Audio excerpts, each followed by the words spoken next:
ಆಚಿ ಮಸಾಲ. ಎಂತ ಅಡಿಗೆಯ ರುಚಿಯಾಗೋ ರಹಸ್ಯವು 20 ರೂಪಾಯಿ.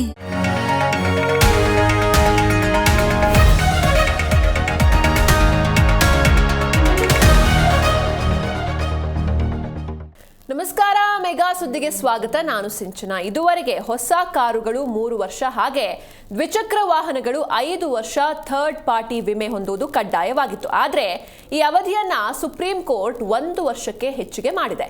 ರಸ್ತೆ ಸುರಕ್ಷತೆ ಮತ್ತು ಅಪಘಾತ ಸಂತ್ರಸ್ತರಿಗೆ ಪರಿಹಾರವನ್ನ ಒದಗಿಸುವಂತಹ ನಿಟ್ಟಿನಲ್ಲಿ ಮಹತ್ವದ ಕ್ರಮವನ್ನ ಕೈಗೊಂಡಿರುವ ಸುಪ್ರೀಂ ಕೋರ್ಟ್ ಹೊಸ ಕಾರುಗಳಿಗೆ ನೋಂದಣಿ ಸಮಯದಲ್ಲಿ 4 ವರ್ಷಗಳು ಹಾಗೂ ಹೊಸ ದ್ವಿಚಕ್ರ ವಾಹನಗಳಿಗೆ 6 ವರ್ಷಗಳ ಥರ್ಡ್ ಪಾರ್ಟಿ ವಿಮೆಯನ್ನ ಕಂಪಲ್ಸರಿ ಮಾಡಿ ಆದೇಶವನ್ನ ನೀಡಿದೆ. ಇದರ ಜೊತೆಗೆ ಥರ್ಡ್ ಪಾರ್ಟಿ ವಿಮೆ ಇಲ್ಲದ ವಾಹನಗಳಿಗೆ ಪೆಟ್ರೋಲ್ ಬಂಕ್ಗಳಲ್ಲಿ ಇಂಧನ ಪೂರೈಕೆಯನ್ನ ನಿರಾಕರಿಸಬೇಕು. ಈ ನಿಟ್ಟಿನಲ್ಲಿ ಒಂದು ಪ್ರಾಯೋಗಿಕ ಯೋಜನೆಯೊಂದನ್ನು ರೂಪಿಸುವಂತೆ ಕೋರ್ಟ್ ಕೇಂದ್ರ ಸರ್ಕಾರಕ್ಕೆ ಸೂಚನೆ ಕೂಡ ನೀಡಿದೆ. ಈ ಬಗ್ಗೆ ಮಾತಾಡ್ತಾ ಹೋಗೋಣ.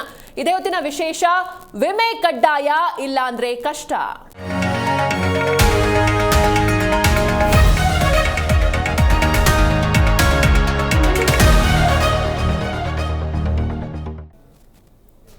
ಎಸ್, ಇನ್ಮುಂದೆ ವಾಹನ ಸವಾರರಿಗೆ ಒಂದು ಹೊಸ ರೂಲ್ಸ್ ಬರ್ತಾ ಇದೆ. ಸುಪ್ರೀಂ ಕೋರ್ಟ್ ಒಂದು ಹೊಸ ಆದೇಶವನ್ನು ಜಾರಿ ಮಾಡಿದೆ. ವಾಹನ ಸವಾರರೇ ಎಚ್ಚರ ಎಚ್ಚರ, ಯಾಕಂದ್ರೆ ಒಂದಷ್ಟು ಚೇಂಜಸ್ ಆಗುತ್ತೆ. ವಿಮೆ ರಿಲೇಟೆಡ್ ಚೇಂಜಸ್ ಇದು. ವಾಹನ ವಿಮೆಯನ್ನ ಈ ಅನುಷ್ಠಾನವನ್ನ ಬಲಪಡಿಸಲು ಹೊಸ ಕ್ರಮಕ್ಕೆ ಸರ್ಕಾರ ಮುಂದಾಗಿದೆ. ಕೋರ್ಟ್ನ ಆದೇಶದಂತೆ ವಿಮೆ ಬಗ್ಗೆ ಅಂದ್ರೆ ಇನ್ಶೂರೆನ್ಸ್ ಬಗ್ಗೆ ಸುಪ್ರೀಂ ಕೋರ್ಟ್ ಒಂದು ಮಹತ್ವದ ಆದೇಶವನ್ನ ನೀಡಿದೆ. ಥರ್ಡ್ ಪಾರ್ಟಿ ಇನ್ಶೂರೆನ್ಸ್ ಏನಿದೆ ಇದು ಕಂಪಲ್ಸರಿಯಾಗಿ ಜಾರಿ ಮಾಡಬೇಕು ಎನ್ನುವಂಥ ಒಂದು ನಿರ್ದೇಶನವನ್ನ ಕೋರ್ಟ್ ನೀಡಿದೆ. ಕೇಂದ್ರ ಸರ್ಕಾರಕ್ಕೆ ಸುಪ್ರೀಂ ಕೋರ್ಟ್ ಈ ಬಗ್ಗೆ ಆದೇಶವನ್ನ ನೀಡಿದೆ. ಅಕಸ್ಮಾತ್ ಇನ್ಶೂರೆನ್ಸ್ ಇಲ್ಲ ಅಂತ ಅಂದ್ರೆ, ಥರ್ಡ್ ಪಾರ್ಟಿ ಇನ್ಶೂರೆನ್ಸ್ ಇಲ್ಲ ಅಂತ ಅಂದ್ರೆ ವಿಮೆ ಇಲ್ಲದ ವಾಹನಗಳಿಗೆ ಇಂಧನ ನೀಡಬಾರದು ಎನ್ನುವಂಥ ಸೂಚನೆಯನ್ನ ಕೋರ್ಟ್ ನೀಡಿದೆ.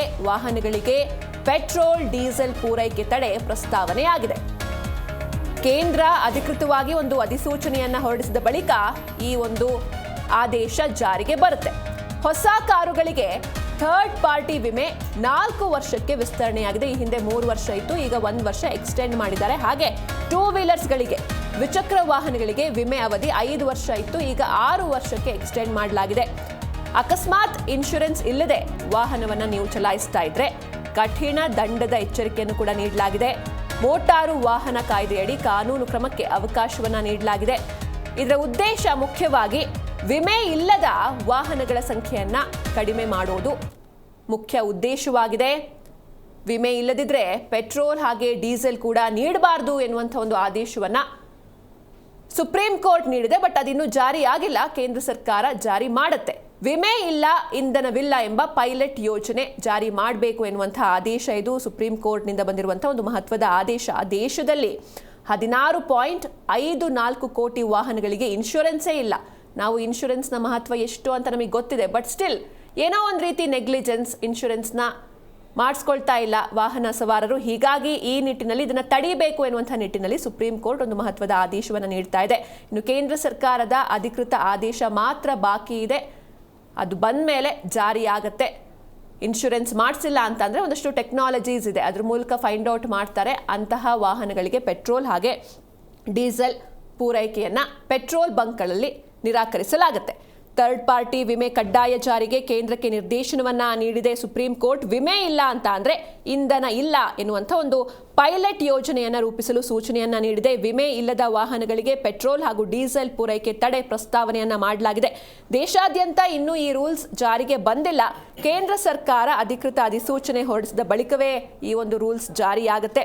ಹೊಸ ಕಾರುಗಳಿಗೆ ಥರ್ಡ್ ಪಾರ್ಟಿ ವಿಮೆ ಅವಧಿ ಏನಿದೆ ಇದು 3 ವರ್ಷದಿಂದ 4 ವರ್ಷಕ್ಕೆ ವಿಸ್ತರಣೆ ಮಾಡಬೇಕಾಗುತ್ತೆ. ಹಾಗೆ ಹೊಸ ದ್ವಿಚಕ್ರ ವಾಹನಗಳಿಗೆ ವಿಮೆ ಅವಧಿ 5 ವರ್ಷದಿಂದ 6 ವರ್ಷಕ್ಕೆ ಹೆಚ್ಚಳ ಮಾಡಲಾಗಿದೆ. ಹಾಗೆ ಹೆದ್ದಾರಿಗಳಲ್ಲಿ ANPR ಕ್ಯಾಮೆರಾಗಳ ಮೂಲಕ ವಿಮೆ ಪರಿಶೀಲನೆಗೆ ಸೂಚನೆಯನ್ನ ನೀಡಲಾಗಿದೆ. ಹಾಗೆ ವಾಹನ ಸಂಖ್ಯೆಯನ್ನ ಗುರುತಿಸಿ ಸ್ವಯಂಚಾಲಿತ ಚಲನ್ ವ್ಯವಸ್ಥೆ ರೂಪಿಸಲು ನಿರ್ದೇಶನವನ್ನು ನೀಡಲಾಗಿದೆ. ANPR ಕ್ಯಾಮೆರಾಗಳನ್ನು ಹಾಗೆ ಒಂದಿಷ್ಟು ಡೇಟಾಬೇಸ್ಗೆ ಸಂಪರ್ಕಿಸಲು ಸೂಚನೆಯನ್ನು ಕೂಡ ನೀಡಲಾಗಿದೆ. ಮಾನ್ಯ ವಿಮೆ ಇಲ್ಲದೆ ವಾಹನವನ್ನ ಓಡಿಸ್ತಾ ಇದ್ರೆ ಕಠಿಣ ದಂಡದ ಎಚ್ಚರಿಕೆಯನ್ನು ನೀಡಲಾಗಿದೆ. ಅಂದರೆ ಒಂದು 5,000 ಅಥವಾ ವಾರ್ಷಿಕ ಪ್ರೀಮಿಯಂನ 3 ಪಟ್ಟು ದಂಡ ವಿಧಿಸುವಂಥ ಒಂದು ಪ್ರಸ್ತಾವನೆ ಕೂಡ ಬಂದಿದೆ. ಮೋಟಾರು ವಾಹನ ಕಾಯ್ದೆಯಡಿ ಕಾನೂನು ಕ್ರಮಕ್ಕೆ ಅವಕಾಶವನ್ನು ನೀಡಲಾಗುತ್ತೆ.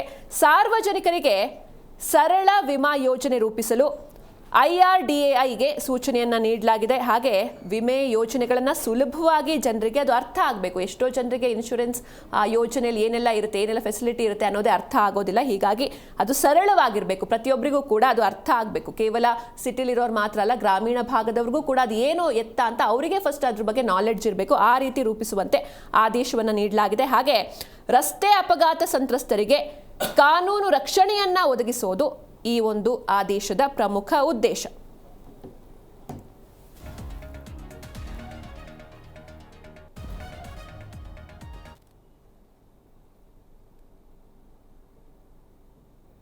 ಎಸ್, ಇವತ್ತು ಈ ಬಗ್ಗೆ ಮಾತಾಡೋದಕ್ಕೆ ನಮ್ಮ ಜೊತೆ ಗೆಸ್ಟ್ ಕೂಡ ಜಾಯ್ನ್ ಆಗಿದ್ದಾರೆ. ಬನ್ನಿ ಅವ್ರನ್ನ ವೆಲ್ಕಮ್ ಮಾಡೋಣ. ಮೊದಲಿಗೆ ನಿವೃತ್ತ ಪ್ರಾದೇಶಿಕ ಸಾರಿಗೆ ಅಧಿಕಾರಿ ರಾಜಣ್ಣ ಅವರಿದ್ದಾರೆ. ನಮಸ್ತೆ sir, welcome to the show. ನಮಸ್ತೆ. ಹಾಗೆ ನಮ್ಮ ಜೊತೆ ಇನ್ಶೂರೆನ್ಸ್ ತಜ್ಞರು ಶ್ರೀನಾಥ್ CV ಅವರಿದ್ದಾರೆ. ನಮಸ್ತೆ ಸರ್, ಕಾರ್ಯಕ್ರಮಕ್ಕೆ ಸ್ವಾಗತ.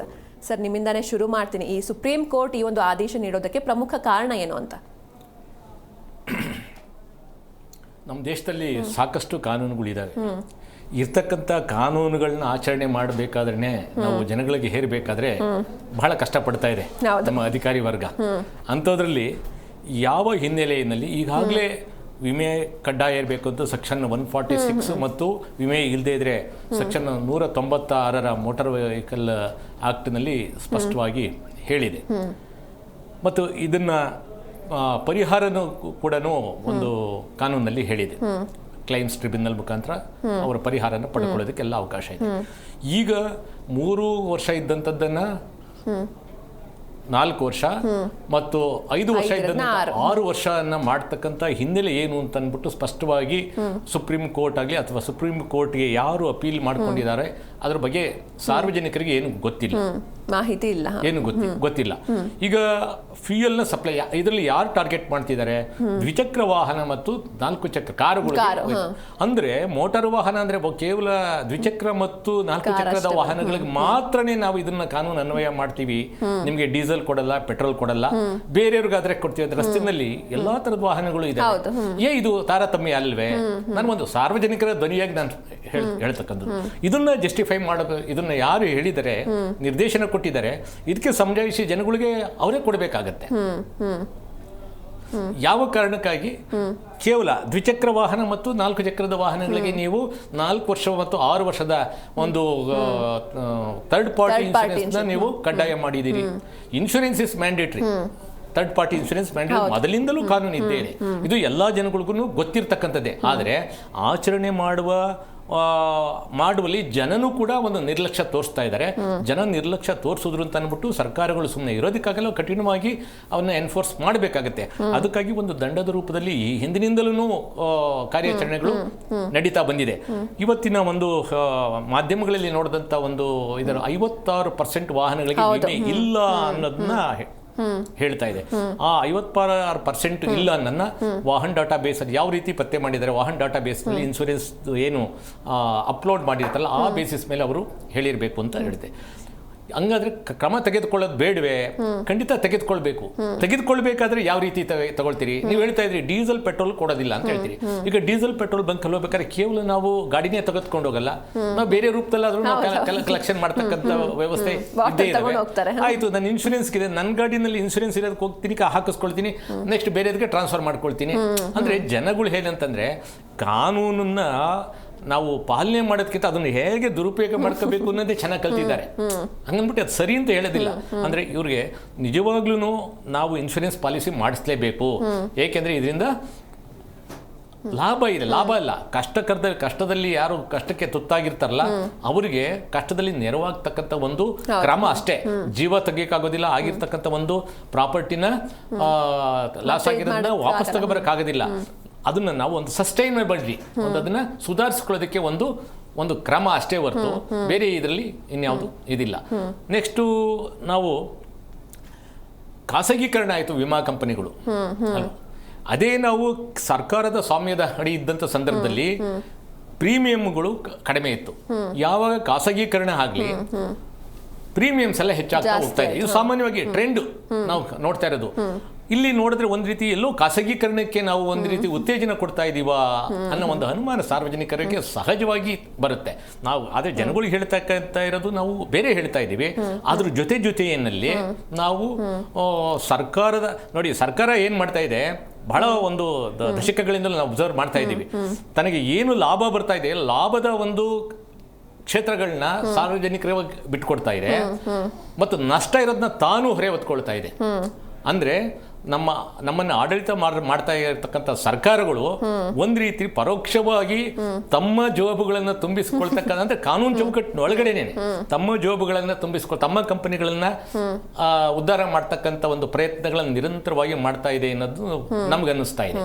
ಆದರೆ ಇದನ್ನು ಪ್ರೂವ್ ಮಾಡಬೇಕಾದ್ರೆ ಅಷ್ಟು ಸುಲಭ ಅಲ್ಲ, ಬಹಳಷ್ಟು ಕಷ್ಟ ಆಗುತ್ತೆ. ಆದರೆ ಚಿತ್ರಣ ಬಹಳ ಸ್ಪಷ್ಟವಾಗಿ ಅದು ಜನಸಾಮಾನ್ಯರಿಗೆ ಕಾಣ್ತಾ ಇದೆ. ಹೌದು, ಕರೆಕ್ಟ್ ಸರ್. ಇನ್ನು ಶ್ರೀನಾಥ್ ಸರ್, ಈಗ ವೆಹಿಕಲ್ ಇನ್ಶೂರೆನ್ಸ್ ಅಂತ ಬಂದ್ರೆ ಪ್ರಮುಖವಾಗಿ 3 ರೀತಿ ಇರುತ್ತೆ. ಒಂದು ಥರ್ಡ್ ಪಾರ್ಟಿ ಇನ್ಶೂರೆನ್ಸ್, ಹಾಗೆ ಇನ್ನೊಂದು ಕಾಂಪ್ರಹೆನ್ಸಿವ್ ಇನ್ಶೂರೆನ್ಸ್, ಜೊತೆಗೆ stand alone own damage insurance ಅಂತ. ಈ 3 ಬಗ್ಗೆ ಬ್ರೀಫ್ ಆಗಿ ಹೇಳೋದಾದ್ರೆ, ಇದರಲ್ಲಿ ಬ್ರೀಫ್ ಅಂತ ಏನಿಲ್ಲ. ಥರ್ಡ್ ಪಾರ್ಟಿ ಒಂದು ಸೆಕ್ಟರು, ಓನ್ ಡ್ಯಾಮೇಜ್ ಅಂತ ತಾವೇನ್ ಹೇಳಿದ್ರಿ ಅದು ಒಂದು. ಇದೆರಡು ಬೆರೆಸಿ ಒಂದೇ ಪಾಲಿಸಿ ತಗೊಂಡ್ರೆ ಕಾಂಪ್ರಹೆನ್ಸಿವ್ ಅಷ್ಟೇ, ಇನ್ನೇನು ಡಿಫರೆನ್ಸ್ ಇಲ್ಲ. ಆದರೆ ಸುಪ್ರೀಂ ಕೋರ್ಟ್ ಇವಾಗ ಆರ್ಡರ್ ಏನ್ ಮಾಡ್ತಾ ಇದೆ, 1 ವರ್ಷ ಜಾಸ್ತಿ ಮಾಡ್ತೀವಿ. ಇದರ ಲಾಭ ಏನಿದೆ? 1 ವರ್ಷ ಆದ ನಂತರ ನಾನು ಪಾಲಿಸಿ ತಗೊಳ್ಳೇಬೇಕು ಅಂತ ಎಲ್ಲೂ ಕಡ್ಡಾಯ ಮಾಡಿಲ್ಲ. ಅದಕ್ಕೆ ತಾವು ಏನು ಕಾನೂನು ಕ್ರಮ ಜರುಗಿಸ್ತಾ ಇದ್ದೀರಾ? ಅದು ಇವತ್ತವರೆಗೂ ಎಲ್ಲೂ ಸ್ಪೆಸಿಫೈ ಆಗಿಲ್ಲ. ಹಾಗೆ ರಾಜಣ್ಣ ಸರ್ ಹೇಳ್ತಿದ್ರು, ಬರೀ 2 ವೀಲರ್ 4 ವೀಲರ್ ಮಾತ್ರ ನಮಗೆ ಟಾರ್ಗೆಟ್ ಮಾಡಿದ್ದಾರೆ. ಹಾಗಾದ್ರೆ ಕಮರ್ಷಿಯಲ್ ವೆಹಿಕಲ್ ರೋಡ್ ಮೇಲೆ ಓಡಾಡ್ತಾ ಇಲ್ವಾ? ಅವರಿಂದ ನಮ್ಗೆ ಆಕ್ಸಿಡೆಂಟ್ ಆಗ್ತಾ ಇಲ್ವಾ? ಅವರಿಂದ ಥರ್ಡ್ ಪಾರ್ಟಿ ಕ್ಲೈಮ್ಸ್ ಬರ್ತಾ ಇಲ್ವಾ? ಇದು ಯಾವುದನ್ನು ನಮಗೆ ಸ್ಪೆಸಿಫಿಕ್ ಆಗಿ ಇಷ್ಟೇ ಬೌಂಡ್ರಿನಲ್ಲಿ ಇದೆ ಅಂತ ಎಲ್ಲೂ ವಿಮೆ ಇದಕ್ಕೆ ಹೇಳ್ತಾ ಇಲ್ಲ. ಮೂರನೇದಾಗಿ 56% ನಿಮಗೆ ವಿಮೆ ಇಲ್ಲ ಅಂತ ಏನು ಹೇಳ್ತಾ ಇದ್ದೀರಾ, ಅದು ವಾಹನ್ ಡೇಟಾ ಬೇಸ್ ಇಂದಾನೇ ಹೇಳಿರೋದೇ. ಆದರೆ ಅದು ಸುಳ್ಳು ಮಾಹಿತಿ. ಯಾಕೆ ಸರ್, ಯಾಕೆ ಸುಳ್ಳು ಅಂತ ಅನ್ಸುತ್ತೆ? ನಾವೇ ಎಷ್ಟೋ ಸತಿ ವಾಹನ್ ಮೇಲೆ ನಾವು ಎಕ್ಸ್ಟ್ರಾಕ್ಟ್ಗಳೆಲ್ಲ ತೆಗೆದಾಗ ಇನ್ಶೂರೆನ್ಸ್ ಅಪ್ಡೇಟೇ ಆಗಿರಲ್ಲ. ನಾನು ಕಸ್ಟಮರ್ ಹತ್ರ ಇನ್ಶೂರೆನ್ಸ್ ಇದೆ, ನನ್ನ ಕಸ್ಟಮರ್ ಹತ್ರ ಇನ್ಶೂರೆನ್ಸ್ ಇದೆ, ವಾಹನ್ ಡೇಟಾ ಬೇಸ್ ಅಪ್ಡೇಟ್ ಆಗಿಲ್ಲ. ಹಾಗಾದ್ರೆ ಎಷ್ಟು ಮಟ್ಟಿಗೆ ವಾಹನ್ ಡೇಟಾ ಬೇಸು ಇನ್ಶೂರೆನ್ಸ್ ಕಂಪನಿಗಳು ಕೈ ಜೋಡಿಸಿವೆ? ನಮ್ಮ ಮಧ್ಯದಲ್ಲೇ ಗ್ಯಾಪ್ ಇದೆ. ಫಸ್ಟ್ ಅದನ್ನ ಸರಿ ಮಾಡಿದ್ರೆ ಈ ತಪ್ಪು ಮಾಹಿತಿ 56% ಏನಿದೆ ವಾಹನಕ್ಕೆ ವಿಮೆ ಇಲ್ಲ ಅಂತ ಏನು ಹೇಳ್ತಾ ಇದ್ದೀರಾ, ಅದೇ ಸುಳ್ಳು ಅನ್ನೋದು ಪ್ರೂವ್ ಆಗೋಗುತ್ತೆ. ಇದಿಷ್ಟು. ಥರ್ಡ್ ಪಾರ್ಟಿ ಕ್ಲೈಮ್ ಅಂತ ಬರ್ತಾ ಇದ್ದೀರಾ, 6 ವರ್ಷದಲ್ಲಿ ಮಾತ್ರ ಆಕ್ಸಿಡೆಂಟ್ ಆಗುತ್ತೆ ಅನ್ನೋ ಗ್ಯಾರಂಟಿ ಇದೆಯಾ? ಆಮೇಲೆ ಆಗಲ್ಲ ಅಂತಿದ್ಯಾ? ಇಲ್ಲ. ಹಾಗಿದ್ರೆ ಒಂದು ಐಡಿಯಾ ಮಾಡಿ, ಥರ್ಡ್ ಪಾರ್ಟಿ ಆಕ್ಸಿಡೆಂಟ್ ಆಗಿರೋರು ಅವ್ರ ಫ್ಯಾಮಿಲಿ ಸೇಫ್ ಆಗಿರಬೇಕು, ಒಳ್ಳೆ ನಿರ್ಧಾರ, ಒಳ್ಳೆ ಉದ್ದೇಶ, ನಾವು ಇಲ್ಲ ಅಂತ ಹೇಳಲ್ಲ. ನೀವು ರಿಜಿಸ್ಟ್ರೇಷನ್ ಡೇಟ್ ಇಂದ ವ್ಯಾಲಿಡಿಟಿ 15 ವರ್ಷ ಏನ್ ಕೊಡ್ತೀರಾ, ಒಟ್ಟಿಗೆ ವಿಮಾ ಕಂಪನಿ ಕಟ್ಟಿಸ್ಬಿಡಿ. ಥರ್ಡ್ ಪಾರ್ಟಿ ವಿಮೆ ಇಲ್ಲ ಅನ್ನೋದೇ ನಿಮಗೆ ಬಾಧೆ ಇಲ್ವಲ್ಲ. ಬರೀ 5 ವರ್ಷ 6 ವರ್ಷ ಅಂತ ಲಿಮಿಟ್ ಮಾಡಕ್ ಬದಲು ತಗೊಳ್ಳೋವಾಗ್ಲೇನೆ ಗಾಡಿ ಇವತ್ತು ರಿಜಿಸ್ಟರ್ ಆಗ್ತಾ ಇದೆ, ಇವತ್ತಿಂದ ಇನ್ನು 15 ವರ್ಷ ನಿನ್ನ RC ವ್ಯಾಲಿಡಿಟಿ ಏನಿದೆ ಅಲ್ಲಿವರೆಗೂ ವಿಮೆ 15 ವರ್ಷದ ಒಟ್ಟಿಗೆ ಕಟ್ಟು. ಕರೆಕ್ಟಾ ಮೇಡಮ್? ಇದನ್ನ ಯಾರು ಕಾನೂನಲ್ಲಿ ಕೇಳ್ತಾ ಇಲ್ಲ. ಇದರ ಉದ್ದೇಶ ಏನಿದೆ ಅನ್ನೋದು ಇವತ್ತಿಗೂ ಸ್ಪಷ್ಟವಾಗಿಲ್ಲ, ಈ ನಿಮಿಷಕ್ಕೂ ಸ್ಪಷ್ಟವಾಗಿಲ್ಲ. ಸರ್, ಈಗ ಇದ್ರ ಮಧ್ಯೆ ಜನರಿಗೆ ಒಂದು ಸ್ವಲ್ಪ ನಾಲೆಡ್ಜ್ ಕೊಡೋದಾದ್ರೆ, ಈ ಥರ್ಡ್ ಪಾರ್ಟಿ ಇನ್ಶೂರೆನ್ಸ್ ಅಂತ ಅಂದ್ರೆ ಏನು, ಇದನ್ನ ಯಾಕೆ ಮಾಡಿಸ್ಬೇಕು ಅಂತ? ಮೇಡಮ್, ಥರ್ಡ್ ಪಾರ್ಟಿ ಇನ್ಶೂರೆನ್ಸ್ ಅಲ್ಲಿ ಸಾರ್ವಜನಿಕರಿಗೆ ಹೇಳಬೇಕು ಅನ್ನೋದಾದ್ರೆ, ಯಾವುದೇ ಒಂದು ರೀತಿಯ ಆಕ್ಸಿಡೆಂಟ್ ಆದಾಗ, ಜೀವಹಾನಿ ಆದಾಗ, ಅಥವಾ ಯಾರ್ದೋ ಒಂದು ಡೆತ್ ಆಗಿದೆ, ಇನ್ನೊಂದಾಗಿದೆ ಅಂದ್ರೆ ಅವ್ರಿಗೆ ಏನೋ ಒಂದು ಕಾಂಪನ್ಸೇಷನ್ ಅನ್ನೋದು ಕೊಡ್ಲೇಬೇಕು. ನನ್ನ ವಿಮೆ ಇಲ್ಲ ಅಂದ್ರೆ ಲಕ್ಷಾಂತರ ರೂಪಾಯಿ ನಾನು ಕಟ್ಕೊಡೋ ಪರಿಸ್ಥಿತಿನಲ್ಲಿ ಇಲ್ಲ. ಹಾಗಾಗಿ ವಿಮೆ ಇದ್ದಾಗ ಇನ್ಶೂರೆನ್ಸ್ ಕಂಪನಿಗೆ ಅವರು FIR ಮಾಡಿಸ್ತಾರೆ, ವಿಮೆ ಥರ್ಡ್ ಪಾರ್ಟಿ ಕ್ಲೈಮ್ ಅಂತ ಬರ್ತಾರೆ. ಡಿಸೀಸ್ಡ್ ಯಾರಿರ್ತಾರೆ, ಡೆತ್ ಆಗಿರೋ ಮನೆ ಫ್ಯಾಮಿಲಿ ಯಾರಿರ್ತಾರೆ, ಕೋರ್ಟ್ ಅಲ್ಲಿ ಕೇಸ್ ನಡೆದು ಅದಕ್ಕೆ ಒಂದು ಫಾರ್ಮುಲಾ ಇದೆ. ನನ್ನ ಏಜ್ ಏನು, ನನ್ನ ದುಡಿಮೆ ಏನು, ಎಷ್ಟು ಸಂಪಾದಿಸ್ತಾ ಇದ್ದೀನಿ, ಇನ್ನು ಎಷ್ಟು ವರ್ಷ ಬದುಕುತ್ತಿದ್ದೆ, ಇದನ್ನೆಲ್ಲಾನು ಕನ್ಸಿಡರೇಷನ್ ತಗೊಂಡು ಒಂದು ಫಾರ್ಮುಲಾ ಬೇಸಿಸ್ ಮೇಲೆ ಕೋರ್ಟ್ ಆರ್ಡರ್ ಮಾಡುತ್ತೆ ಇಷ್ಟು ಕಾಂಪನ್ಸೇಷನ್ ಕೊಡಿ ಅಂತ. ಆ ಕಾಂಪನ್ಸೇಷನ್ ನಲ್ಲಿ ನಾವು ವಿಮೆ ಕಂಪನಿಯವರು ಅವ್ರಿಗೆ ಕೊಡ್ತೀವಿ. ಇದು ಥರ್ಡ್ ಪಾರ್ಟಿ. ಇದರಲ್ಲಿ ಹಾಗಾದ್ರೆ ನನಗೇನು ಲಾಭ ಥರ್ಡ್ ಪಾರ್ಟಿ ಮಾಡಿಸೋದ್ರಿಂದ? ನನ್ನ ಗಾಡಿ ಎತ್ಕೊಂಡೋಗಿ ಯಾರು ಗುದ್ದಿದರೆ ಅವರ ಫ್ಯಾಮಿಲಿಗೆ ಲಾಭ. ಹೌದು. ನನ್ನ ಗಾಡಿ ಡ್ಯಾಮೇಜ್ ಆಗಿರೋದಕ್ಕೆ ಒಂದೇ ₹1 ನನಗೇನು ಲಾಭ ಇಲ್ಲ. ಥರ್ಡ್ ಪಾರ್ಟಿನಲ್ಲಿ ಇಲ್ಲ. ಥರ್ಡ್ ಪಾರ್ಟಿನಲ್ಲಿ ನನ್ನ ಗಾಡಿ ಡ್ಯಾಮೇಜ್ ಆದ್ರೆ ಏನು ಸಿಗಲ್ಲ. ನನ್ನ ಗಾಡಿ ರಿಪೇರಿ ನನ್ನ ಕೈಯಿಂದಾನೇ ಮಾಡಿಸ್ಕೋಬೇಕು. ಬಟ್ ಎದುರುಗಡೆ ಯಾರಿಗೆ ಗುದ್ದಿದ್ದೀನಿ ಅಥವಾ ಯಾರ ಪ್ರಾಪರ್ಟಿ ಡ್ಯಾಮೇಜ್ ಆಗಿದೆ ಕೇಸ್ ಹಾಕೊಂಡು ಕಾಂಪನ್ಸೇಷನ್ ತಗೋಬಹುದು. ಅಂದ್ರೆ ಇಮ್ಮಿಡಿಯೇಟ್ ಆಗಿ ಸಿಗಲ್ಲ ನಿಮಗೆ. ಅದನ್ನ ಕೋರ್ಟ್ ಅಲ್ಲಿ ಕೇಸ್ ಫೈಲ್ ಮಾಡಬೇಕು, ಲ್ಯಾಗ್ ಆಗುತ್ತೆ. ಕೋರ್ಟ್ ಯಾವಾಗ ಆರ್ಡರ್ ಮಾಡುತ್ತೆ ಆವಾಗ ನಾವು ಕೊಡ್ತೀವಿ. ಇದು ಥರ್ಡ್ ಪಾರ್ಟಿಯ ಲಾಭ ತಮಗೆ. ಹಾಗಾದ್ರೆ ಏನೇ ಆದ್ರೂ ನಾವು ಥರ್ಡ್ ಪಾರ್ಟಿ ಕ್ಲೈಮ್ ಕೊಟ್ಬಿಡ್ತೀವ? ಫಾರ್ ಎಕ್ಸಾಂಪಲ್ ಕಂಡೀಷನ್ಸ್ ಇದೆ. ನಾನು ಒಬ್ಬ ಚಾಲಕ, ನಾನು ಗಾಡಿ ಎತ್ಕೊಂಡು ಹೋಗ್ತಾ ಇದ್ದೀನಿ, ಗುದ್ದಿದ್ದೀನಿ, ನಂದು ಡ್ರೈವಿಂಗ್ ಲೈಸೆನ್ಸೇ ಇಲ್ಲ, ಹಾಗಾದ್ರೆ ಕೊಡ್ಬೇಕಾ? ಅವಾಗ ಅಪ್ಲಿಕೇಬಲ್ ಆಗಲ್ಲ. ಕೋರ್ಟ್ ಏನನ್ನುತ್ತೆ, ಇದು ಆಕ್ಚುಲ್ ಆಗಿ ಅಪ್ಲಿಕಬಲ್ ಅಲ್ಲ, ಬಟ್ ಕೋರ್ಟ್ ಏನನ್ನುತ್ತೆ, ಯಾರ ಮನೆಯಲ್ಲಿ ಸಾವಾಗಿದೆಯೋ ನೋವಾಗಿದೆಯೋ ಅವ್ರಿಗೆ ತೊಂದರೆ ಕೊಡಬೇಡಿ. DL ಇಲ್ಲ ಅಂದ್ರೂ ನೀವು ವಿಮೆ ಕೊಟ್ಬಿಡಿ. ವಿಮೆ ಕೊಟ್ಟು ನಿಮ್ಮ ಕಸ್ಟಮರ್ ಯಾರಿದಾನಲ್ಲ ಅವ್ರ ಹತ್ರ ನೀವು ರಿಕವರಿ ಮಾಡ್ಕೊಳ್ಳಿ ಅನ್ನತ್ತೆ. ಆ ವಿಮಾ ಕಂಪನಿಯವರು ರಿಕವರಿ ಮಾಡ್ಕೋಬೇಕು ಅವ್ರ ಹತ್ರ. ವಿಮಾ ಕಂಪನಿಯವರು ರಿಕವರಿ ಮಾಡಬೇಕು. ಸರಿ, ವಿಮಾ ಕಂಪನಿಯವರು ರಿಕವರಿ ಮಾಡಬೇಕು ಅಂದ್ರೆ ನನ್ನ ಹತ್ರ ಇರೋದು ಒಂದು 2 ವೀಲರು, ಅದು ಬಿಟ್ರೆ ಬೇರೆ ಏನೂ ಇಲ್ಲ. ನಾನಿರೋದು ಬಾಡಿಗೆ ಮನೆ, ನನ್ನ ಆಸ್ತಿ ಪಾಸ್ತಿ ಏನೂ ಇಲ್ಲ. ಮತ್ತೆ ವಿಮಾ ಕಂಪನಿಯವರು ಏನ್ ರಿಕವರಿ ಮಾಡ್ತಾರೆ? 20 ಲಕ್ಷ ನೀವು ಕಾಂಪನ್ಸೇಷನ್ ಕೊಟ್ಬಿಡಿ ಅಂತೀರಾ, ಕೊಡ್ತೀವಿ, ಕೊಡ್ಲೇಬೇಕು. ಕೋರ್ಟ್ ಆರ್ಡರ್ ನಾವು ಇಲ್ಲ ಅನ್ನಕ್ಕಾಗಲ್ಲ. ಇವರಿಂದ ರಿಕವರ್ ಮಾಡ್ಬೇಕು ಅವರು. ಇಷ್ಟನ್ನು ನಾವು ಮಾಡಬೇಕು. ಆದ್ರೆ ಇವಾಗ ವಿಮಾ ಕಂಪನಿಗೆ ನಾನು 20 ಲಕ್ಷ ಕಟ್ಕೊಡ್ಬೇಕು. ವಿಮಾ ಕಂಪನಿ ನನ್ನ ಹತ್ರ ಬಳಿ ಬಂದಾಗ ನನ್ನ ಜೋಬಲ್ಲಿ 2,000 ಇದೆ, ಇಷ್ಟೇ ಇರೋದು, ತಗೊಂಡೋಗಪ್ಪ ಅಂದ್ರೆ ಏನು ಲಾಭ? ಹೌದು ಸರ್, ಕರೆಕ್ಟ್. ಇಲ್ಲಿ ವಿಮಾ ಕಂಪನಿಗೆ ನಷ್ಟ ಆಗುತ್ತಾ ಇರೋದು ಯಾರ ಕಣ್ಣಿಗೂ ಕಾಣಿಸ್ತಾ ಇಲ್ಲ. ತಮಗೆ ಒಂದು ಎಕ್ಸಾಂಪಲ್ ಹೇಳಬೇಕು ಅಂದ್ರೆ, ಏರ್ಪೋರ್ಟ್ ಇಂದ ಒಂದು ಟ್ಯಾಕ್ಸಿನಲ್ಲಿ ಒಬ್ಬ ಹೊರಡ್ತಾನೆ, ಅಮೆರಿಕಾ ಇಂದ ಬಂದಿರ್ತಾನೆ, ಸಾಫ್ಟ್ವೇರ್ ಇಂಜಿನಿಯರು. ಲಾರಿ ಬಂದು ಗುದ್ದಿ ಅವನು ಸಾವಾದಾಗ ತಂದೆ ತಾಯಿ ಕೇಸ್ ಹಾಕಿದ್ರೆ 28 ವರ್ಷದ ಯುವಕ ಅನ್ನೋ ಒಂದು ಕಾರಣದಲ್ಲಿ ಅವನ ಸಂಬಳ US ಅಲ್ಲಿ ಏನಿತ್ತು ಅಂತ ಕ್ಯಾಲ್ಕುಲೇಟ್ ಮಾಡಿ 24 ಕೋಟಿ ರೂಪಾಯಿ ಕಾಂಪನ್ಸೇಷನ್ ವಿಮೆ ಕಂಪನಿ ಕೊಟ್ಟಿದೆ. ಆದ್ರೆ ಜನ ಹೇಳ್ತಾರೆ, ನಾನ್ ವಿಮಾ ಕಟ್ಟಿಲ್ವಾ? ಕೊಡ್ಲಿ ಬಿಡು. ತಾವು ಕಟ್ಟೋ ಒಂದು 10,000ನೋ 15,000ಕ್ಕೆ ಕೋಟ್ಯಾಂತರ ರೂಪಾಯಿ ವಿಮೆ ಕಂಪನಿ ಕೊಡ್ತಾ ಇದೆ. ಅದು ಹೇಗೆ, ಎಲ್ಲಿಂದ ಲಾಸ್ ಆಗ್ತಾ ಇದೆ ಯಾರಿಗೂ ಅರ್ಥ ಆಗ್ತಾ ಇಲ್ಲ ಇವತ್ತು. ಸರ್, ಹಾಗೆ ಇನ್ನೊಂದೇನಂದ್ರೆ, ಈಗ ಇನ್ಶೂರೆನ್ಸ್ ಏನೋ ಕಟ್ತೀವಿ, ಬಟ್ ಅದನ್ನ ಈಗ ಎಮರ್ಜೆನ್ಸಿ ಇದ್ದಾಗ ಕ್ಲೇಮ್ ಮಾಡ್ಬೇಕಾದ್ರೆ ಕಷ್ಟ ಆಗುತ್ತೆ, ಅಷ್ಟು ಈಸಿ ಪ್ರೋಸೆಸ್ ಅಲ್ಲ ಅಂತ ತುಂಬಾ ಜನ ಹೇಳ್ತಾರೆ. ಸೊ ಇದ್ರ ಬಗ್ಗೆ ಏನ್ ಹೇಳ್ತೀರಾ ಸರ್? Easy process ಯಾರಿಗಲ್ಲ. ಅಂದ್ರೆ ಅದು ಪ್ರೊಸೀಜರ್ ಇರುತ್ತೆ, ಈಸಿಯಾಗಿ ಸಿಗಲ್ಲ ಅಂತೆಲ್ಲ ಹೇಳ್ತಾರೆ. ಖಂಡಿತ ತಪ್ಪು.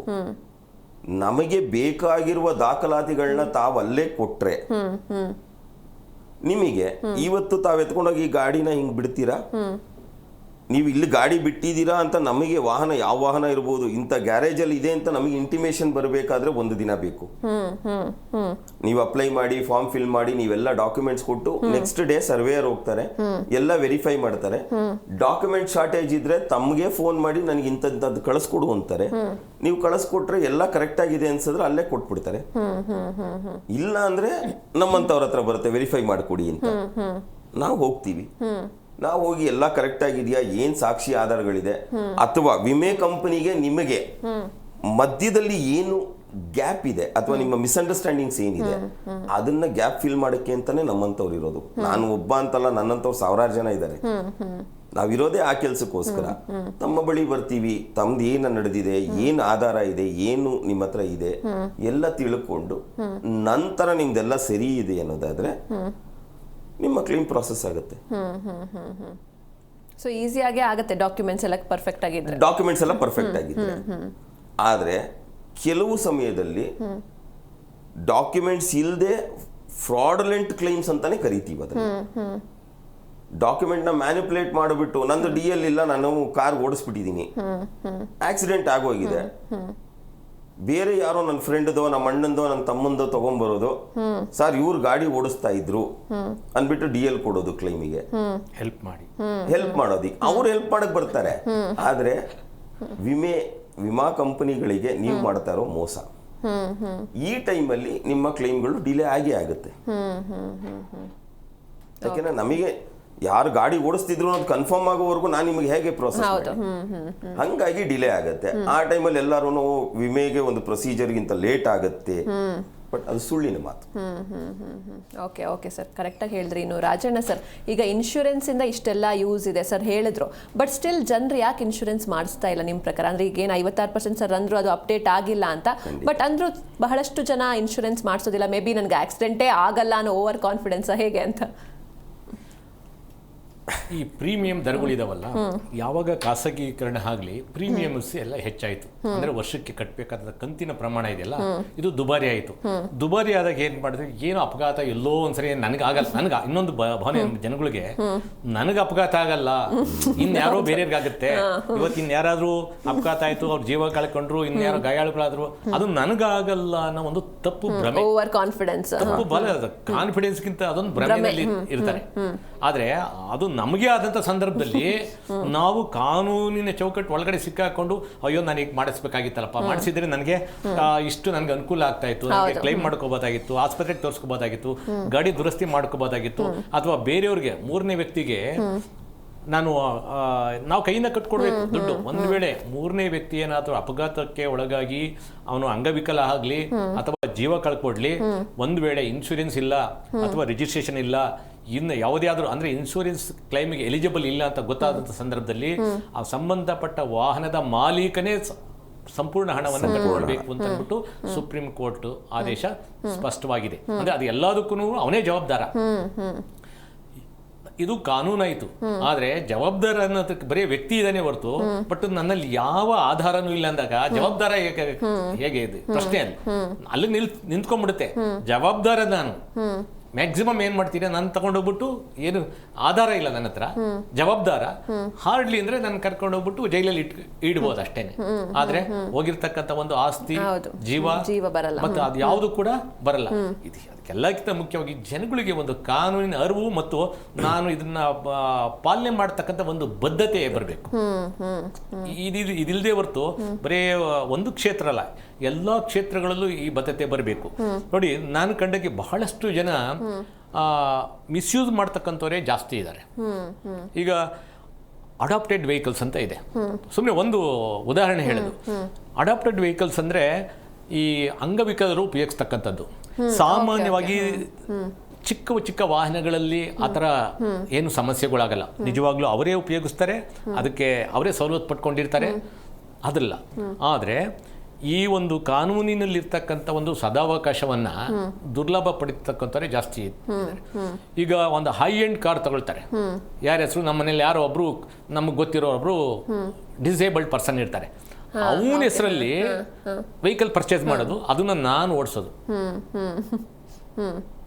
ರಾಜಣ್ಣ ಸರ್, ಒಂದೇ ಒಂದು ಆದರೆ ಇದನ್ನ ಯಾಕೆ ಮಾಡ್ತಾರೆ ಅಂತ ಸಾರ್ವಜನಿಕರಿಗೆ ಒಂಚೂರು ತಿಳಿ ಹೇಳ್ಬೋದಾ? ನನಗೆ ಗೊತ್ತು, ಸಾರ್ವಜನಿಕರಿಂದ ಅದನ್ನು ಮುಂದೆ ಹೇಳ್ತೀನಿ. ಇದನ್ನ ಯಾಕೆ ಮಾಡ್ತಾರೆ ಅಂತಂದ್ರೆ, ಈಗ ಡಿಸೇಬಲ್ಡ್ ಪರ್ಸನ್ಗೆ ಟ್ಯಾಕ್ಸ್ ಕನ್ಸೆಷನ್ ಇದೆ, ತೆರಿಗೆಯ ವಿನಾಯಿತಿ ಇದೆ. ನೋಡಿ, ಒಬ್ಬ ಅಂಗವಿಕಲನಿಗೆ ಏನಾದರೂ ಸರ್ಕಾರ ಸಪೋರ್ಟ್ ಮಾಡೋಣ ಅಂತ ಹೋದ್ರೆ ಆಮೇಲೆ ಕೆಲವು ಸ್ಟೇಟ್ಗಳಲ್ಲಿ ಏನು ಮಾಡಿದ್ರೆ ಒಂದು ಲಿಮಿಟ್ ಮಾಡಿದ್ದಾರೆ, ಇಷ್ಟು ಬಡ್ಜೆಟ್ಗಿಂತ ಹೆಚ್ಚಿಗೆ 20 ಲಕ್ಷಕ್ಕಿಂತ ಹೆಚ್ಚಿಗೆ ವಾಹನಗಳಿಗೆ ಇದನ್ನು ನಾವು ಕೊಡಲ್ಲ. ಮತ್ತು ನೀವು 1 ಕೋಟಿ ರೂಪಾಯಿ ತಗೊಳ್ಳೋಂಥ ಶಕ್ತಿ ಇದ್ದು ನೀವು ಅಂಗವಿಕಲನ ಇದರಲ್ಲಿ ಅವನು ಒಂದು ಡ್ರೈವರ್ ಇಟ್ಕೊಂಬೋದಲ್ಲ, ಹೌದಲ್ವಾ? ನೀವೇನೋ ಒಂದು ದ್ವಿಚಕ್ರ ವಾಹನಕ್ಕೆ ಸೈಡ್ ಕಾರ್ ಹಾಕೊಳ್ತೀರಾ, ಒಂದು ಆಟೋಮೆಟಿಕ್ ಕಾರು ಒಂದು 5 ಲಕ್ಷ 10 ಲಕ್ಷ ತಗೊಳ್ತೀರಾ, ದೆನ್ ಓಕೆ. ಬಟ್ ಇದು ತುಂಬ ಹೈ ಎಂಡ್ ವೆಹಿಕಲ್ಸ್ಗಳು ತುಂಬ ದುರುಪಯೋಗ ಆಗ್ತಾ ಇದ್ದಾವೆ.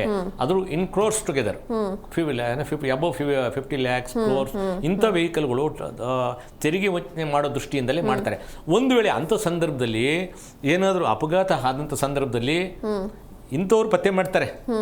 ನಮ್ಮ ಶ್ರೀನಾಥ್ ಅಂತವರು ಇದಕ್ಕೆ ಇವೆಲ್ಲ ಘಟನೆಗಳು ಹೇಳಿದ್ದಾರೆ. ಅಪ್ಪಿ ತಪ್ಪಿ ಅಂತ ವಾಹನ ಏನಾದರೂ ಅಪಘಾತ ಅವ್ರಿಗೂ ಕೂಡ ಕ್ಲೇಮ್ ಕೊಡೋದಿಲ್ಲ. ಯಾಕೆಂದರೆ ನಮ್ಮ ದಾಖಲೆ ಪ್ರಕಾರ ವೆಹಿಕಲ್ಲು ಅಡಾಪ್ಟೆಡ್ ವೆಹಿಕಲ್ ಅಂತ ರಿಜಿಸ್ಟರ್ ಆಗಿರುತ್ತೆ. ಅವ್ರಿಗೆ ಕ್ಲೀನಾಗಿ ಗೊತ್ತಾಗ್ಬಿಡುತ್ತೆ. ಆದರೆ ಗಾಡಿ ಓಡಿಸ್ಬೇಕಾದ್ರೆ ಏನಾದರೂ ಒಂದು ಕ್ಲೂ, CCTV ಕ್ಯಾಮ್ರಾ, ಯಾರು ಓಡಿಸ್ತಾ ಇದ್ರು, ಅವ್ರ ಲೈಸೆನ್ಸ್ ಇದೆ, ಯಾವ ಟೈಪ್ ಲೈಸೆನ್ಸ್ ಇದೆ, ಆಮೇಲೆ ನೋಡಿ ಈ ಅಡಾಪ್ಟೆಡ್ ವೆಹಿಕಲ್ ಆತ ಬಿಟ್ಟು ಬೇರೆ ಯಾರೂ ಓಡಿಸೋಂಗಿಲ್ಲ. ಓಕೆ, ನಮ್ಮ ಮನೇಲಿ ಕಾರ್ ಇದೆ ಅಂದ್ರೆ ಒಬ್ಬ ಡ್ರೈವರ್ನು ಇಟ್ಕೊಂಡು ಓಡಿಸಂಗಿಲ್ಲ, ಓಡಿಸ್ಬೋದು, ಡ್ರೈವರ್ ಇಟ್ಕೊಂಡು ಓಡಿಸ್ಬೋದು ಅಂತ ಮಾಡಿ ಅದು ಆ ಕಾನೂನನ್ನು ಕೂಡ ದುರುಪಯೋಗ ಆಗ್ತಾ ಇದೆ. ಅಲ್ಲ, ಆದ್ರೆ ಅಡಾಪ್ಟೆಡ್ ವೆಹಿಕಲ್ ಜೊತೆಲಿ ಇರಬೇಕು. ನೀವು ಡ್ರೈವರ್ನ ಇಟ್ಕೊಳ್ಳಕ್ಕೆ ಆಗಲ್ಲ, ನಿಮ್ಮ ಅಡಾಪ್ಷನ್ಗೆ ಗಾಡಿನೇ ಕನ್ವರ್ಟ್ ಆಗಿದೆ. ನನ್ನ ಅಂಗವಿಕಲತೆ ಏನಿದೆ ಅದು ಕೆಲವದು. ಇನ್ನು ಕೆಲವು ವೆಹಿಕಲ್ಗಳು ಅವರ ಒಂದು ಡಿಸಬಿಲಿಟಿಗೆ ತಕ್ಕಂತೆ ಆಟೋಮೆಟಿಕ್ ವೆಹಿಕಲ್ಗಳು ಅವನ್ನ ಅಡಾಪ್ಟೆಡ್ ಅಂತಲೇ ರಿಜಿಸ್ಟರ್ ಮಾಡೋದಕ್ಕೆ ಕಾನೂನಲ್ಲಿ ಅವಕಾಶ ಇದೆ. ಕೆಲವು ಆಲ್ಟ್ರೇಷನ್ ಮಾಡ್ತಕ್ಕಂಥ ಅಗತ್ಯತೆ ಇರುತ್ತೆ. ಇನ್ನು ಕೆಲವು ಏನು ಮ್ಯಾನುಫ್ಯಾಕ್ಚರ್ ಆಗಿ ಬಂದಿರತಕ್ಕಂಥದ್ದು ಎಲೆಕ್ಟ್ರಿಕ್ ವೆಹಿಕಲ್ ಇರ್ಬೋದು, ಆಟೋಮೆಟಿಕ್ ಗೇರ್ಸ್ ಇರ್ಬೋದು, ಅವ್ರಿಗೆ ಒಂದು ಕಾಲ್ ಇಲ್ಲ ಅಂದ್ರೂ ಕೂಡ ಅವ್ರಿಗೆ ಅದನ್ನ ಏನು ಅವಕ್ಕೆ ಆಲ್ಟ್ರೇಷನ್ ಅವಶ್ಯಕತೆ ಇಲ್ಲ. ವೆಹಿಕಲ್ ಏನ್ ಡಿಸೈನ್ ಆಗಿರ್ತಾವಲ್ಲ ಅದೇ ಅವಕ್ಕೆ ಅಡಾಪ್ಷನ್ ಆಗಿರ್ತದೆ. ಅವರು ಅಂಗವೈಕಲ್ಯತೆ ಇರೋದ್ರಿಂದ ಆ ವೆಹಿಕಲ್ಗೆ ಅವ್ರಿಗೆ ಅಡಾಪ್ಷನ್ ಕೊಟ್ಟಿರ್ತೀವಿ ಅಂತ ರಿಜಿಸ್ಟರ್ ಮಾಡಿರ್ತೀವಿ. ಅಡಾಪ್ಟೆಡ್ ವೆಹಿಕಲ್ ಅಂತ ರಿಜಿಸ್ಟರ್ ಮಾಡಿ ಅವ್ರಿಗೆ ತೆರಿಗೆ ವಿನಾಯಿತಿಯನ್ನ ನೀಡಲಾಗಿರುತ್ತೆ. ಆದ್ರೆ ಆ ವ್ಯಕ್ತಿ ಬಿಟ್ಟು ಆ ಗಾಡಿನ ಬೇರೆ ಯಾರು ಓಡಿಸಂಗಿಲ್ಲ. ಗಾಡಿ ಮಾತ್ರ ಹಾಗೆ ಇರುತ್ತೆ.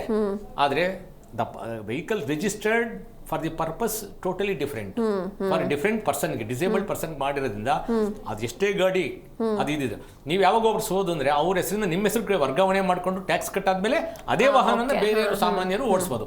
ಆಗ ಅದನ್ನ ಅಣ್ಣ ತಮ್ಮ ಅಕ್ಕ ತಂಗಿ ಯಾರು ಕೂಡ ಓಡಿಸ್ಬೋದು. ಈ ಒಂದು ಜ್ಞಾನಗಳು ನಮ್ಮ ಜನಗಳಿಗೆ ಇರ್ಬೋದು. ಏನಿಲ್ಲಪ್ಪ ಚೆನ್ನಾಗಿದೆ, ಇವತ್ತು ಅವನು ಎಲ್ಲೂ ಹೋಗೋದಿಲ್ಲ, ನಾನೇ ಓಡಿಸೋದು, ಅವನು ಸುಮ್ಮನೆ ಅವನ ಹೆಸರಿಗೆ ಮಾತ್ರ. ಇದು ದುರುಪಯೋಗಗಳ ಆಗ್ತವೆ. ಆಮೇಲೆ ಕೆಲವು ವೆಹಿಕಲ್ಸ್ಗಳೆಲ್ಲ ಆಲ್ಟ್ರೇಷನ್ ಮಾಡ್ಬಿಟ್ಟಿರ್ತಾರೆ. ಆಲ್ಟ್ರೇಷನ್ ಮಾಡಿದಂತ ಸಂದರ್ಭದಲ್ಲೂ ಕೂಡ ಇವರು ಕ್ಲೈಮ್ ಕೊಡೋದಿಲ್ಲ. ಕೆಲವರು ದೊಡ್ಡ ದೊಡ್ಡ ಟೈರ್ಸ್ ಹಾಕೊಳ್ಳೋದು, ಬಾಡಿ ತಗೊಂಡ್ಮೇಲೆ ಚೇಂಜ್ ಮಾಡ್ತಾರೆ, ಅಥವಾ ಬೇರೆ ಇನ್ಯಾವುದಕ್ಕೂ ಲೋಡ್ ಕ್ಯಾರಿಂಗ್ ಮಾಡೋದಕ್ಕೆ ಎಕ್ಸ್ಟ್ರಾ ಫಿಟ್ಮೆಂಟ್ ಮಾಡೋದು. ಅಂತ ಸಂದರ್ಭದಲ್ಲಿ ಇನ್ಶೂರೆನ್ಸ್ ಕಂಪನಿಗಳು ಕ್ಲೈಮ್ ಮಾಡೋದಕ್ಕೆ ಅವಕಾಶ ಇರೋದಿಲ್ಲ. ಯಾಕೆಂದ್ರೆ ಒಂದು ವೆಹಿಕಲ್ ಹೇಗಿದೆ ಅಂತಂದ್ರೆ ಹಾಗೆ ಇರಬೇಕೆ ಹೊರತು ಅದು ಬಿಟ್ಟು ಏನಾದರೂ ಮಾಡಿಫಿಕೇಶನ್ ಮಾಡಿದಂಥ ಸಂದರ್ಭದಲ್ಲಿ ಅದಕ್ಕೆ ಅವ್ರಿಗೆ ಕಂಡೀಷನ್ಸ್ ಅಲ್ಲಿ ಇರುತ್ತೆ. ಮಾಡಿಫೈಡ್ ಮಾಡಿದಾಗ ಅವ್ರಿಗೆ ಕ್ಲೈಮ್ ಕೊಡೋದಿಲ್ಲ ಅಂತ ಸಂದರ್ಭದಲ್ಲೂ ಕೂಡ ವಾಹನದ ಮಾಲೀಕನೇ ಸಂಪೂರ್ಣ ಜವಾಬ್ದಾರಿಯನ್ನು ಹೊರಬೇಕಾಗುತ್ತೆ. ಯಾರು ಕ್ಲೈಮ್ ಮಾಡ್ತಾರೆ ಅವರೇನೆ ಕ್ಲೈಮ್ ಮಾಡಿದಂಥವ್ರಿಗೆ ವಾಹನದ ಮಾಲೀಕರೇ ಕೂಡ ಹಣವನ್ನು ಕಟ್ಕೊಡ್ಬೇಕಾಗುತ್ತೆ. ಮತ್ತು ಇನ್ನೊಂದು ಸನ್ನಿವೇಶ ಹೇಳಿದ್ರು. ಒಂದು ನಮ್ಮ ಕಾಮಾಕ್ಷಿ ಪಾಳ್ಯ ಸ್ಟೇಷನ್ ಲಿಮಿಟಲ್ಲಿ ಒಂದು ಅಪಘಾತ ಆಯಿತು. ನಾನು ಜ್ಞಾನ ಭಾರತಿನಲ್ಲಿ ಆಕ್ಟಿವ್ ಆಗಿದ್ದ ಸಂದರ್ಭದಲ್ಲಿ ಅವನಿಗೆ ಲೈಟ್ ಲೈಸೆನ್ಸ್ ಇದೆ, ಅಂದರೆ LME ಲೈಸೆನ್ಸ್ ವಿತ್ LPV ಇದೆ, ಲೈಟ್ ಪ್ಯಾಸೆಂಜರ್ ವೆಹಿಕಲ್ಗೆ ಒಂದು ಲೈಸೆನ್ಸ್ ಇದೆ. ಆ ದಿವಸ ಏನಾಗಿದೆ, ಅದರದ್ದು LPV ಮೀನ್ಸ್ 7500 kg ಇರ್ತಕ್ಕಂಥ ಪ್ಯಾಸೆಂಜರ್ ವೆಹಿಕಲ್ಲು ಗಾಡಿಯನ್ನು ಅವನು ಓಡಿಸ್ಬೋದು ಅಂತ ಅವನಿಗೆ ಲೈಸೆನ್ಸ್ನ ಅಷ್ಟಕ್ಕೆ ಇರೋದು. ಆ ದಿವಸ ಏನಾಗಿದೆ, ಅವ್ರ ಕಂಪ್ನಿನವರು ವೆಹಿಕಲ್ ಕೊಡಬೇಕಾದ್ರೆ 9650 kg ಇರೋ ವೆಹಿಕಲ್ನ ಗಾಡಿ ತಗೊಂಡು ಅಂತ ಕೊಟ್ಬಿಟ್ಟಿದ್ದಾರೆ. ಅವನವತ್ತು ಡ್ರಿಂಕ್ಸ್ ಮಾಡಿದ್ದಾನೆ, ಆಮೇಲೆ ಡೆತ್ ಆಗಿದೆ, ಆಕ್ಸಿಡೆಂಟ್ ಆಗಿ ಡೆತ್ ಆಗಿದೆ. Drunk and driving plus 304A ಆಗೋಗಿದೆ ನೋಡಿ. ಆವಾಗ ನಮ್ಮ ಪೊಲೀಸರು ಅವನ್ನ ಆದ್ಮೇಲೆ ಪ್ರಕರಣನ ಇಮಿಡಿಯೇಟಾಗಿ ಮಾಡಿಬಿಟ್ಟಿದ್ದಾರೆ. ಆದರೆ ಗೊತ್ತಿಲ್ಲ ಅವ್ರಿಗೆ ಗೊತ್ತಿದ್ರೆ ಇವ್ರು ಹೇಳಿದಾಗೆ ಬೇರೆ ಯಾರ್ದಾದ್ರೂ ಲೈಸೆನ್ಸ್ ಹಾಕಿ ಬೇರೆ ಯಾರಾದರೂ ಮಾಡಿ ಮ್ಯಾನಿಪುಲೇಷನ್ ಮಾಡೋರು ಏನೋ, ಬಟ್ ಗೊತ್ತಿಲ್ಲ. ಮಾಮೂಲಿ ಅವ್ರು ಇಮಿಡಿಯೇಟಾಗಿ ಆಕ್ಸಿಡೆಂಟ್ ಆಯಿತು, ಅವ್ನು ಅರೆಸ್ಟ್ ಮಾಡಿದ್ರು. ಇದು ಮಾಡೋದು ನೋಡಿದ್ರೆ ಅವರು ಒಪಿನಿಯನ್ ನನ್ನ ಹತ್ರನೇ ಬಂದರು. ಸರಿ, ಈ ಮನುಷ್ಯ ಈ ಗಾಡಿನ ಓಡಿಸ್ಬೇಕು, ಇಲ್ಲ ಈ ಗಾಡಿ ಓಡಿಸೋದಕ್ಕೆ ಇವನಿಗೆ ಪರ್ಮಿಷನ್ ಇಲ್ಲ, ಇವ್ರಿಗೆ ಹೆವಿ ಇರಬೇಕು ಅಂತ ಹೇಳಿದಂಥ ಸಂದರ್ಭದಲ್ಲಿ ನೋಡಿ ಅವರು ಕ್ಲೈಮ್ ಎಷ್ಟು ಮಾಡಿದ್ದಾರೆ ಗೊತ್ತಾ? ಆ 80 ಲಕ್ಷ ರೂಪಾಯಿ ಅವರು 85 lakhs ಕ್ಲೈಮ್ ಮಾಡಿದ್ದಾರೆ. ಈಗ ನೋಡಿ, ಈಗ ಯಾರು ಕೊಡಬೇಕು? ಆ ವಾಹನವನ್ನು ರಿಜಿಸ್ಟರ್ ಆಗಿರೋ ಕಂಪ್ನಿ ಇದೆಯಲ್ಲ, ಆ ಕಂಪ್ನಿ ಕೊಡಬೇಕು. ಯಾಕೆಂದ್ರೆ ಅವನ ಹತ್ರ ಆ ಲೈಸೆನ್ಸ್ ಇಲ್ಲ. ಆ ಗಾಡಿನ ಕೊಟ್ಟಿರತಕ್ಕಂಥವ್ರು ಯಾರು? ಅವನ್ನ ಆಥರೈಸ್ ಮಾಡಿದ್ದಾರೆ company. Section motor vehicle act section 4 ಅಲ್ಲಿ ಅವನ್ನ ಆಥರೈಸ್ ಮಾಡಿದ್ದಾರೆ. ಬಟ್ ಈ is not authorise to drive that vehicle. ಹಾಗಾಗಿ liability falls on the owner of the vehicle. ಅವರೇ ಇವಾಗ ಅದು ಕೋರ್ಟಲ್ಲಿ ನಡೆಯುತ್ತೆ. ಕೋರ್ಟ್ ಏನು ಬೇಕಾದರೂ ಆಗ್ಬೋದು. ಅದು ಕೋರ್ಟಿನ ವ್ಯಾಪ್ತಿನಲ್ಲಿ ಯಾವುದು ಚರ್ಚೆ ಮಾಡೋಕ್ಕಾಗಲ್ಲ. ಕೇವಲ ಒಂದು ಕಾನೂನು ಏನಿದೆ, ಕಾನೂನಿನ ವ್ಯಾಪ್ತಿ ಪ್ರಕಾರ ಹೀಗೆ ಮಾಡೋದಕ್ಕೆ ಅವಕಾಶ ಇನ್ನು ಶ್ರೀನಾಥ್ ಸರ್, ಅದೇ ಪ್ರಶ್ನೆ ನಿಮಗೂ ಕೂಡ. ಅಂದ್ರೆ ಈಗ ಇನ್ಶೂರೆನ್ಸ್ ಯಾಕೆ ಜನರು ಮಾಡಿಸ್ತಾ ಇಲ್ಲ ಅಂತ ನಿಮ್ಮ ಪ್ರಕಾರ? ಎಗೈನ್ ಜನಕ್ಕೆ ಅದರ ಅರಿವು ತುಂಬಾ ಕಮ್ಮಿ ಇದೆ, ಮೊದಲನೇದು. ಎರಡನೇದು, ರಾಜಣ್ಣ ಸರ್ ಹೇಳ್ತಾ ಇದ್ರು ಪ್ರೈವೇಟೈಸೇಷನ್. ಥರ್ಡ್ ಪಾರ್ಟಿ ವಿಮೆ ಏನಿದೆ ಸರ್, ಎಲ್ಲ ಕಂಪನಿಗಳಲ್ಲೂ ಫಿಕ್ಸ್ ಮಾಡಿ ಇಟ್ಬಿಟ್ಟಿದ್ದಾರೆ, ಒಂದೇ ರೇಟು. ಥರ್ಡ್ ಪಾರ್ಟಿ ನೀವು ವಿಮೆ ತಗೊಂತೀನಿ ಅಂದ್ರೆ ನೀವು ಯಾವುದೇ ಕಂಪನಿನಲ್ಲಿ ತಗೊಂಡ್ರು ಒಂದೇ ರೇಟು. ಆದ್ರೆ ನನಗೆ ಏನಾದ್ರೂ ಆದ್ರೆ ತಾನೇ ನೋಡ್ಕೊಳ್ಳೋಣ ಬಿಡು. ಆ ಒಂದು ನೆಗ್ಲಿಜೆಂಟ್ ಒಂದು ಮೋಡಲ್ಲೇ ಹೋಗ್ತಾ ಇದಾರೆ ಹೊರತಾಗಿ ಇದರ ಲಾಭಗಳೇನು ಯಾರಿಗೂ ಅರಿವಿಲ್ಲ. ಕೋರ್ಟ್ ಕೂಡ ಇದನ್ನ ನೀವು ಬೇರೆ ವಿರುದ್ಧ ಆಪೋಸಿಟ್ ಅಲ್ಲಿ ಇರೋರಿಗೆ ನೀವು ಸೇಫ್ಟಿಗೋಸ್ಕರ ಮಾಡಿಸಿ ಕರೆಕ್ಟ್, ನೀವು ಆಪೋಸಿಟ್ ಅಲ್ಲಿರೋ ಸೇಫ್ಟಿ ಅವ್ರ ಬಗ್ಗೆ ಮಾಡ್ತಾ ಇದ್ದೀರಾ.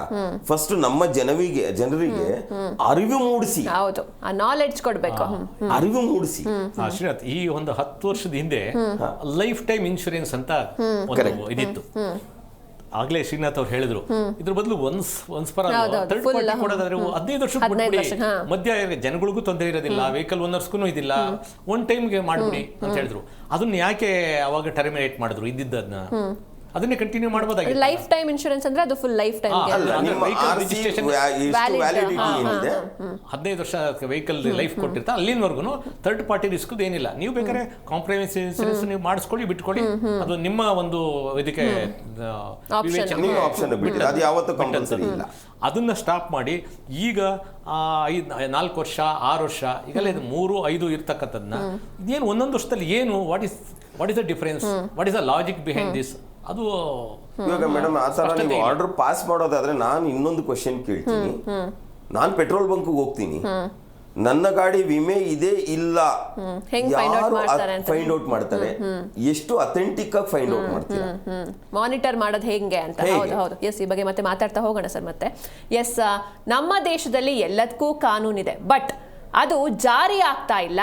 ಈ ಟೀಕೆ ಸಾಕಷ್ಟು ಜನರ ಬಾಯಲ್ಲಿ ನಾವು ಕೇಳ್ತಾನೆ ಇರ್ತೀವಿ. ಈ ಬಗ್ಗೆ ನಮ್ಮ ಎಕ್ಸ್ಪರ್ಟ್ಸ್ ಏನ್ ಹೇಳ್ತಾರೆ ನೋಡೋಣ. ಎಸ್ ಶ್ರೀನಾಥ್ ಸರ್, ನಾವು ಮಾತಾಡ್ತಾ ಇದ್ವಿ ಈಗ ಮುಂದೆ ಈ ಪೆಟ್ರೋಲ್ ಹಾಗೆ ಡೀಸೆಲ್ ಕೊಡೋ ಹಾಗೆ ಇಲ್ಲ, ಅಕಸ್ಮಾತ್ ಇನ್ಶೂರೆನ್ಸ್ ಇಲ್ಲ ಅಂತ ಒಂದು ರೂಲ್ಸ್ ಬರುತ್ತೆ ಅಂತ ಹೇಳ್ತಾ ಇದ್ದಾರೆ. ಬಟ್ ಈಗ ಒಂದು ವೆಹಿಕಲ್ ಪೆಟ್ರೋಲ್ ಬಂಕಿಗೆ ಹೋಗಿದೆ, ಅಲ್ಲಿ ಪೆಟ್ರೋಲ್ ಬೇಕು ಅಂತ ನಿಂತಿದೆ, ಬಟ್ ಹೆಂಗೆ ಅವರು ಸ್ಕ್ಯಾನ್ ಮಾಡ್ತಾರೆ ಈ ವೆಹಿಕಲ್ಗೆ ಇವ್ರು ಇನ್ಶೂರೆನ್ಸ್ ಮಾಡಿಸಿದಾರಾ ಇಲ್ವಾ ಅಂತ? ಹೆಂಗ್ ಮಾನಿಟರ್ ಮಾಡ್ತಾರೆ, ಹೆಂಗ್ ಚೆಕ್ ಆಗುತ್ತೆ ಅಂತ? ಇದನ್ನ ಸರ್ಕಾರನೇ ಉತ್ತರ ಕೊಡಬೇಕು ಅಥವಾ ಕೋರ್ಟೇ ಆನ್ಸರ್ ಮಾಡಬೇಕು. ಯಾಕೆ ಏನ್ ಫೆಸಿಲಿಟಿ ಕೊಟ್ಟಿದ್ದಾರೆ ಇವತ್ತರೆಗೂ ಎಲ್ಲೂ ಸ್ಪೆಸಿಫಿಕ್ ಆಗಿ ಹೇಳಿಲ್ಲ. ನೀವು ಪೆಟ್ರೋಲ್ ಬಂಕ್ಗಳಲ್ಲಿ ಹೋಗ್ತಾ ಇದ್ದೀರಾ ಮೇಡಮ್, ಅಲ್ಲಿವರೆಗೂ ಹೋಗ್ಬೇಡಿ. ಟ್ರಾಫಿಕ್ ಪೊಲೀಸ್ ಅವ್ರಿಗೇನೆ ಎಷ್ಟೋ ಸತಿ ಮಾಹಿತಿ ಇಲ್ಲ, ಅವ್ರಿಗೇನೆ ಇವತ್ತರೆಗೂ ಎಷ್ಟು ಗಾಡಿ ವಿಮೆ ಇದೆ ಎಷ್ಟು ಗಾಡಿ ಇಲ್ಲ ಅದೇ ಗೊತ್ತಿಲ್ಲ. ಪೊಲೀಸ್ ಅವರಿಗೆ ಮಾಹಿತಿ ಸಿಗದೆ ಇರೋವಾಗ ಪಾಪ ಅವನಿಗೇನೋ ಪೆಟ್ರೋಲ್ ಬಂಕ್ ಇಟ್ಕೊಂಡು ಎಲ್ಲೋ ಮಾಡ್ತಾ ಇರೋನು, ಅವನು ಪೆಟ್ರೋಲ್ ಬಂಕಲ್ಲಿ ಅವನು 10,000 12,000 ಗನ್ ಇಟ್ಕೊಂಡು ಪೆಟ್ರೋಲ್ ಹಾಕೋನು ಇನ್ಶೂರೆನ್ಸ್ ಇದೆ ಇಲ್ಲ ಹೇಗೆ ಕಂಡು ಹಿಡಿತಾನೆ? ಓಕೆ, ನೆಕ್ಸ್ಟ್ ನೀವು ಕಾಪಿ ತೋರಿಸಿ. ಸರಿ, ನಾನು ಕಾಪಿ ನೋಡಿಸ್ದೆ. ಪ್ರತಿ ಸತಿ ಇದು ನಿನ್ನ ಎಂಜಿನ್ ನಂಬರ್ ಇದೇನಾ, ಚಾಸಿಸ್ ನಂಬರ್ ಇದೇನಾ, ಗಾಡಿ ನಂಬರ್ ಇದೇನಾ, ವ್ಯಾಲಿಡಿಟಿ ಇದೇನಾ? ಅವನು ಒಂದು ಗಾಡಿಗೆ ಅವನು ಕರೆಕ್ಟ್ ಆಗಿ ಇದೆಯಾ ವಿಮೆ ಅಂತ ನೋಡಬೇಕು ಅಂದ್ರೆ 5 ನಿಮಿಷ ಬೇಕು.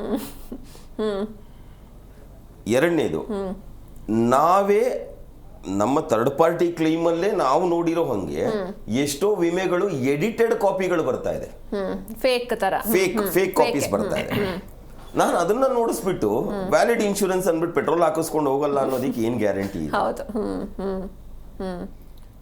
ಇದನ್ನ ಹೇಗೆ ಕೋರ್ಟ್ ಪರಿಗಣಿಸ್ತಾ ಇದೆ ನನಗೆ ಇವತ್ತು ಈ ನಿಮಿಷಕ್ಕೂ ಅರ್ಥ ಆಗ್ತಿಲ್ಲ.